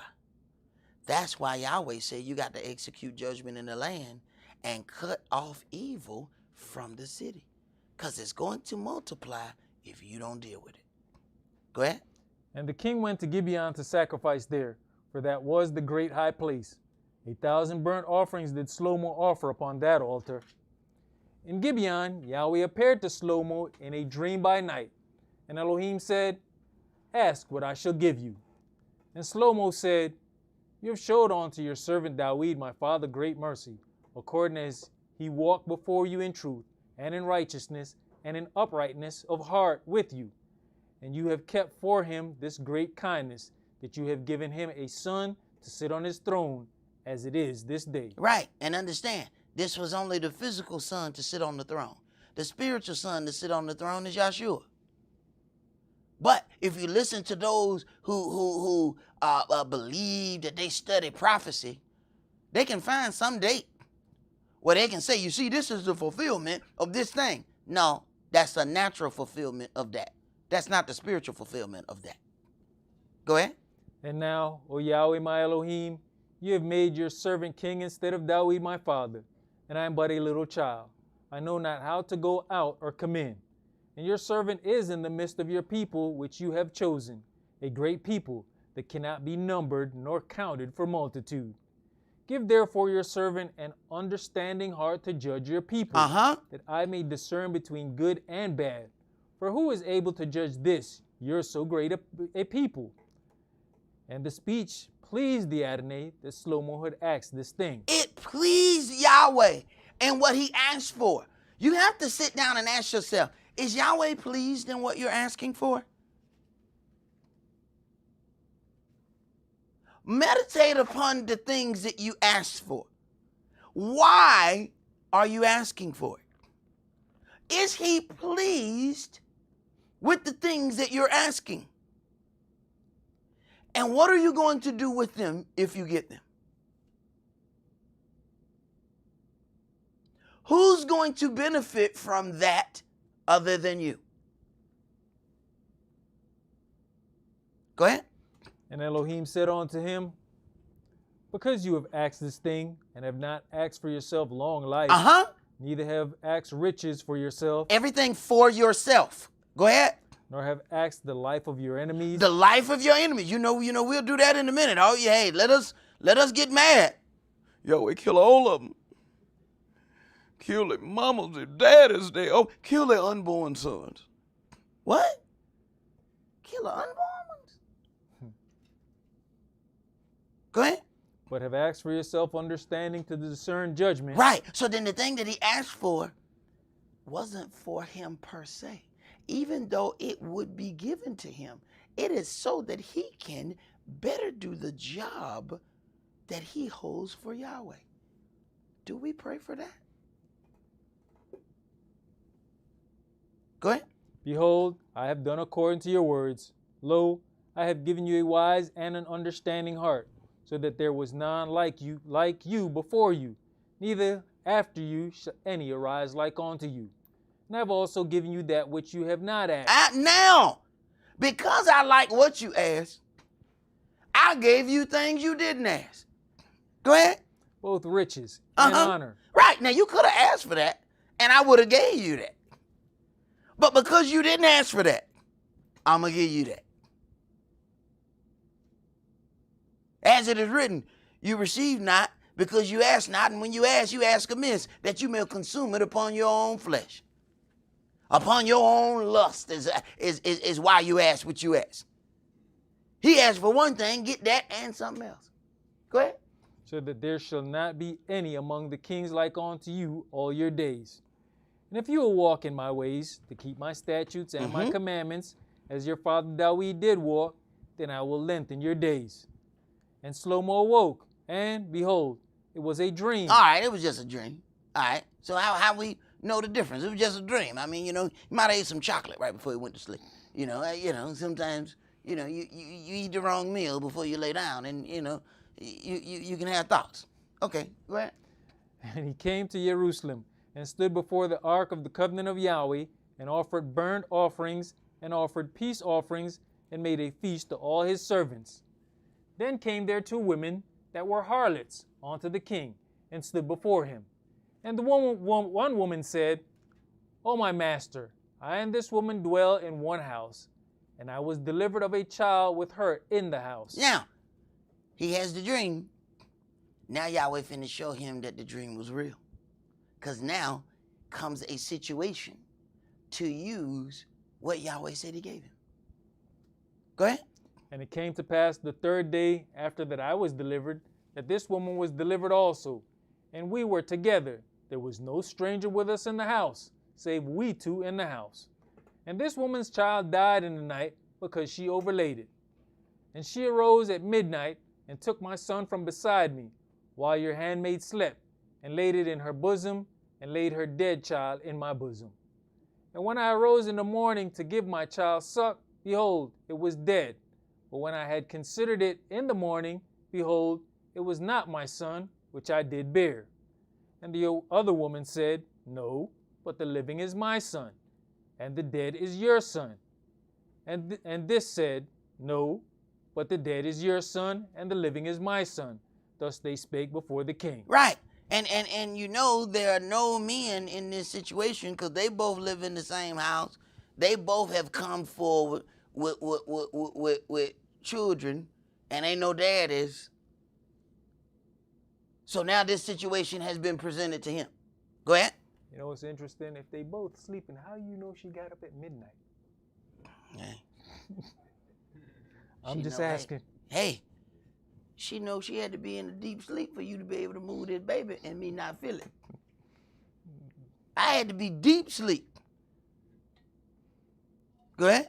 Then said the king, the one says, This is my son that lives, and your son is the dead. And the other says, No, but your son is the dead, and my son is the living. And the king said, Bring me a sword. And they brought a sword before the king. Now, to some people, now this is just harsh. See, he don't have no love. This is the result of the wisdom that he prayed for. Would you even recognize wisdom if it was in front of you, or does wisdom seem too harsh for you? Read. And the king said, Divide the living child in two, and give half to one and half to the other. Then spake the woman whose the living child was unto the king, for her bowels yearned upon her son. And she said, O my master, give her the living child, and in no wise slay it. But the other said, Let it be neither mine nor yours, but divide it. You see that? See, misery love company. Well, my child done died and kill yours too. That way we can both be two miserable harlots in a house together. Go ahead. Then the king answered and said, Give her the living child, and in no wise slay it. She is the mother thereof. Right, because she was willing to give the child up to keep the child living. See, the one who didn't care, she didn't care what happened. She done already lost hers, remember? Go ahead. And all Israel heard of the judgment which the king had judged, and they feared the king, for they saw that the wisdom of Elohim was in him to do judgment. Right. So when Yahweh gives him the gift, he then gives him a situation and an opportunity for him to use the gift that was given unto him. Jump to chapter 4 and start reading at verse 20. You know, brother, even in some wisdom, you don't even look at the future, because if they had given the child to the other woman, we live in the same house. I'm still see him. Right. And 9 times out of 10, when you got to go somewhere, you're probably going to leave him with me anyway. Mm-hmm. Right. Because you don't need, because all that hoeing you're doing, you're going to need a babysitter.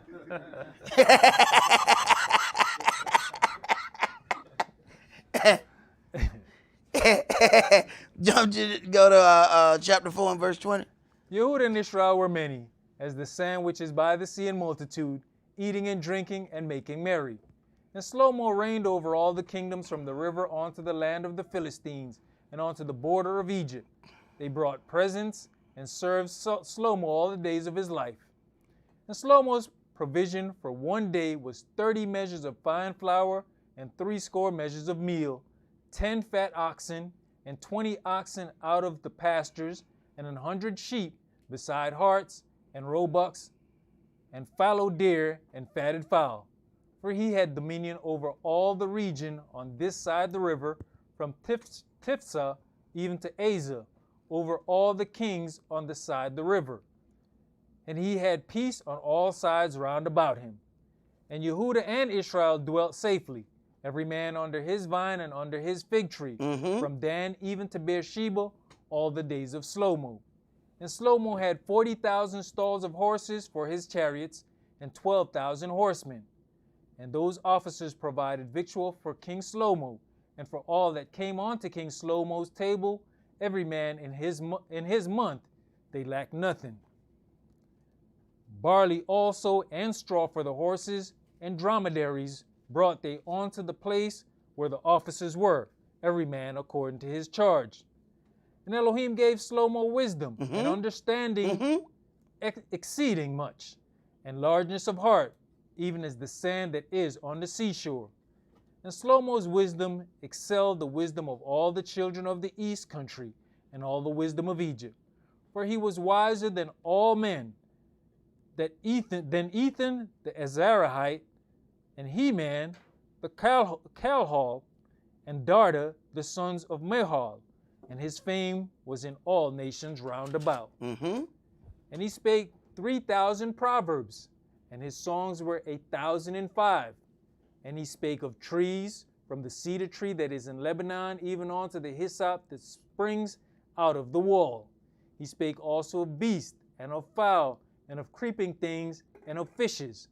And there came of all people to hear the wisdom of Shlomo from all kings of the earth, which had heard of his wisdom. Right. So then that prayer was manifested in him.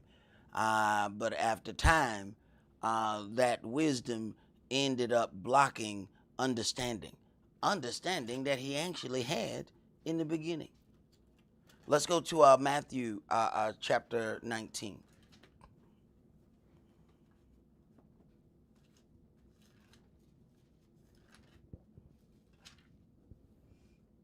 See, we never think that knowledge is going to get us in trouble.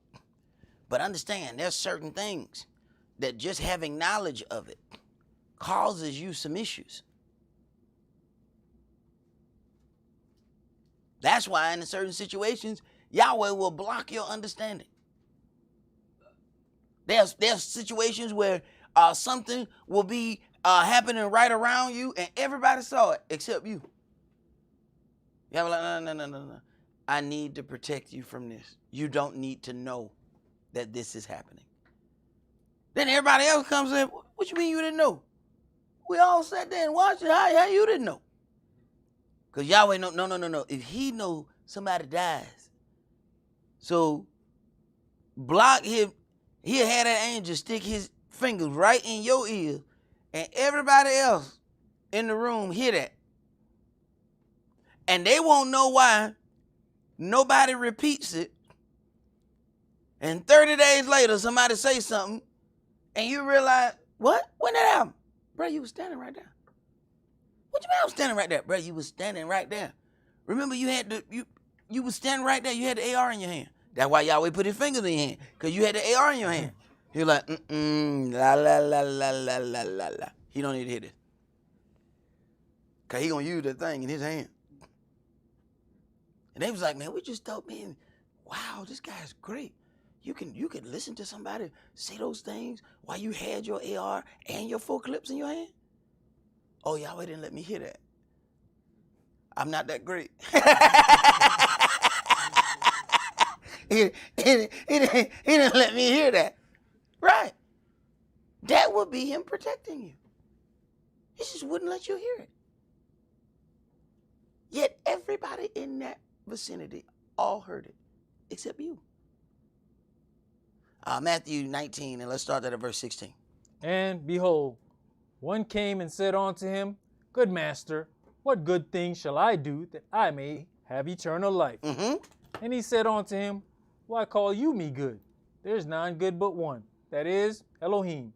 But if you will enter into life, keep the commandments. Right. We have a model to go by. See, good, when it says do good unto all men, what do you perceive as good? What is your perception of good? Is it these commandments, or is good just doing what you like? Go ahead. He says unto him, Which? Yahshua said, You shall do no murder, you shall not commit adultery, you shall not steal, you shall not bear false witness. People say, but look, I'm not subject unto the law at all. I don't have to worry about the law. Wait a minute, this is the New Testament. This is Christ talking. This is one you say you love, right? Go ahead. Honor your father and your mother, and you shall love your neighbor as yourself. Mm-hmm. The young man says unto him, All these things have I kept from my youth up. What lack I yet? Yahshua said unto him, If you will be perfect, go and sell that you have, and give to the poor, and you shall have treasure in heaven, and come and follow me. Mm-hmm. But when the young man heard that saying, he went away sorrowful, for he had great possessions. Then said Yahshua unto his disciples, Verily I say unto you, that a rich man shall hardly enter into the kingdom of heaven. And again I say unto you, it is easier for a camel to go through the eye of a needle than for a rich man to enter into the kingdom of Elohim. Right. It's not a situation where it's impossible. It's just that these things are going to affect how you deal with things. What did Yahweh say? When I fed Israel to the full, that's when they rebelled against me. See, when they were in want, when they were lacking something, oh, I used to hear from them all the time. They would pray to me. They would come and read. They would do all of these things. I messed around. I gave them a house, gave them a few cars. We ain't seen them since. Right. Yahweh know his people. And then we put him in a situation. All right, well, if I want to see him again, I know what I got to do. Go ahead and take that car back, give him a hoopty. You know, he done got used to them power windows. Let him get that crank. Let it be rusty on one end. So you know, and the window barely come down. Give you one of those where the window just gets stuck. You let it down on Monday. It won't go back up to the next Monday. So no, they're going to remember me then. They're going to remember me then. See, you've given him absolutely no choice. It's not like he rebels against you because you have stuff. No, you rebel against him when you have stuff. You are giving him no choice. Rejoice in him while you have stuff, and you may get to keep him and your stuff. Go ahead.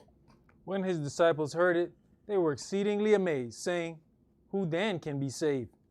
But Yahshua beheld them and said unto them, With men this is impossible, but with Elohim all things are possible. Then answered Cephas and said unto him, Behold, we have forsaken all, and followed you. What shall we have therefore? And Yahshua said unto them, Verily I say unto you, that you which have followed me, in the regeneration, when the Son of Man shall sit in the throne of his glory, you also shall sit upon 12 thrones, judging the 12 tribes of Israel. Right. Judging the 12 tribes of Israel. Understand, Israel has a judgment. Go ahead. And everyone that has forsaken houses. And why would anybody have to forsake these things? Because it is a hindrance for them to walk in the culture that was given unto us and stay in those things. So then they may have to forsake some of these things. Go ahead. Or brethren, or sisters, or father, or mother, or wife, or children, or lands, for my name's sake. Right. That it may come a point where you have to forsake all these things. Say, these kids ain't gonna let me, worship my God. This woman ain't gonna let me worship my God in peace. This man ain't gonna let me worship my God in peace. Here it is. But people will swear you must have some kind of bad spirit that causes you to be divided like that, because we wasn't divided before. No, because we didn't believe in nothing. It's real easy for there not to be division when nobody believes in anything. How many parties you seen that they just get divided in the middle of the club? They there for 2 or 3 reasons. None of them have anything to do with goodness or righteousness. Okay? Is the music good? Is the drink good? Do we have some eye candy? That's it. That's it. Hold on now. It's man candy and women candy. Don't get it from there. Don't get it twisted. There's women that showed up just to look at some man candy.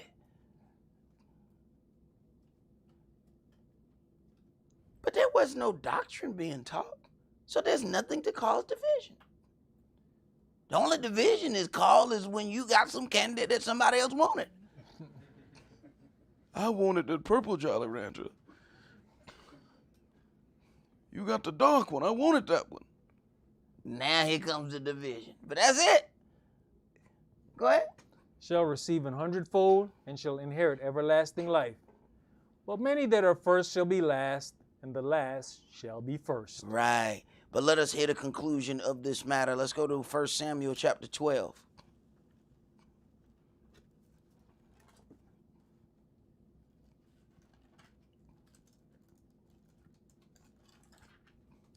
1 Samuel chapter 12, and we're going to read verses 14 through 25.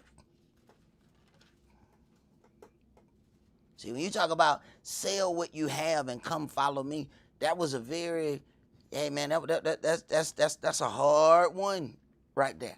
But when you talk about, okay, if you're going to come follow me, the more things that you are trying to hold on to and deal with from your situation is going to cause you not to deal with my situation. And we don't really consider that, you know?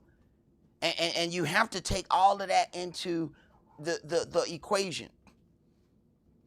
You know, just growing up and being around my mom, I know I got some of those traits. When my mama get into something, she get into everything about it. If she gonna do knitting, she got $20,000 knitting machine.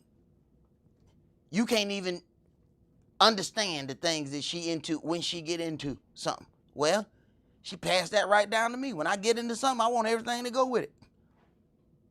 I start riding motorcycles, I want everything to go with a motorcycle. I want the helmet, I want the pants, I want the zip up suit, I want the knee cups, I want to be able to put my knee to the ground and just scrape.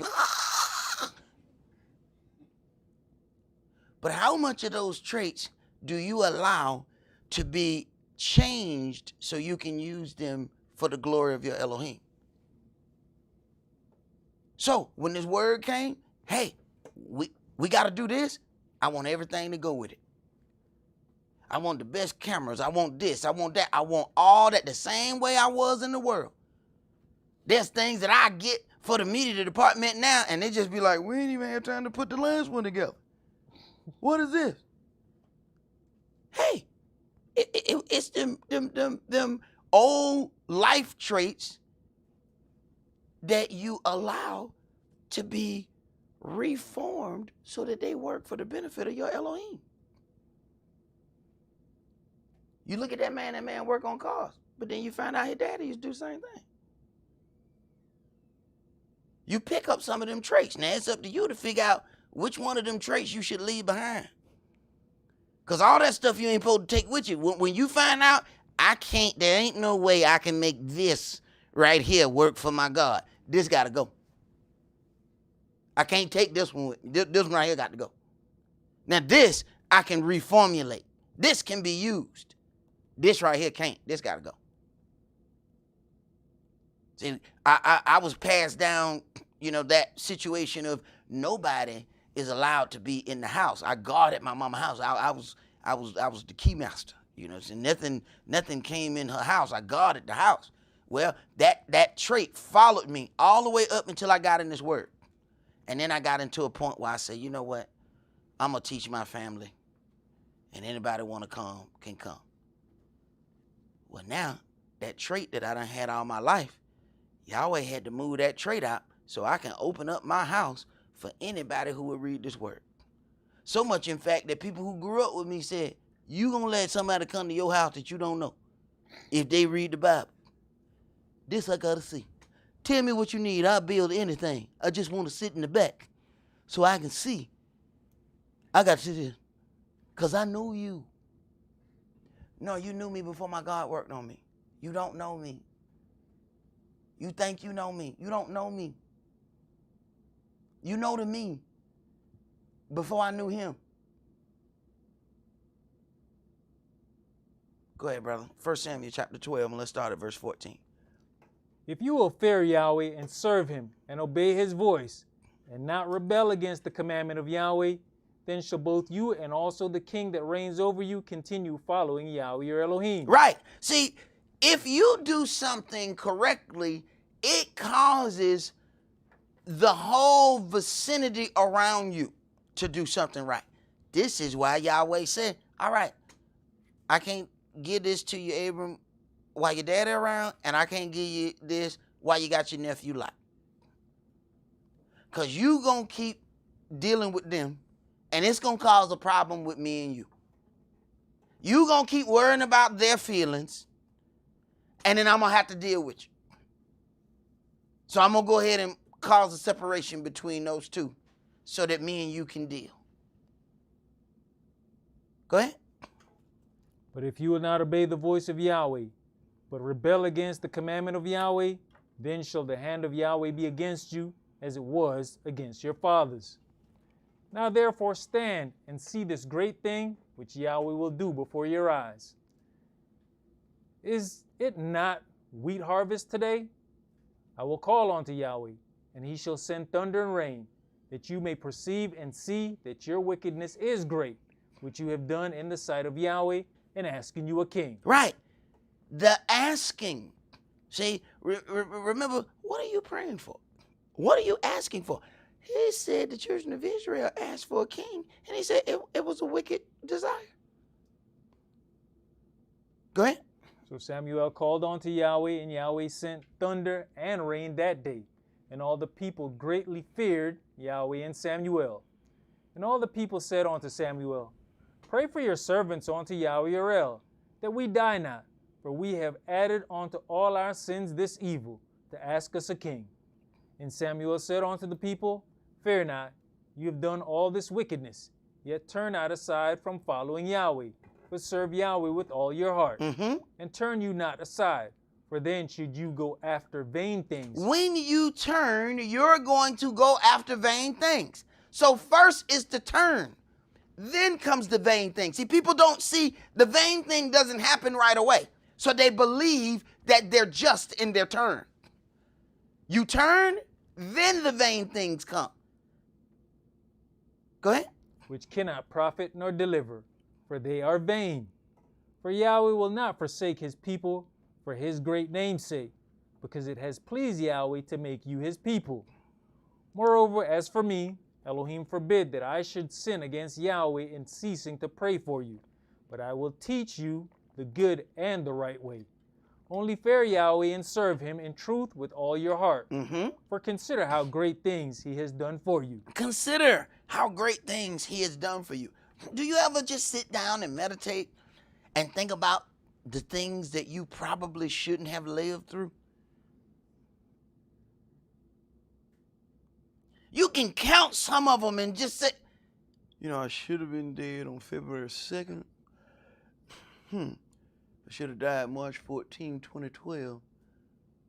Do you ever just sit down and take an accounting of the things that you probably should, that it just amazes you when you look back, how did I live through that?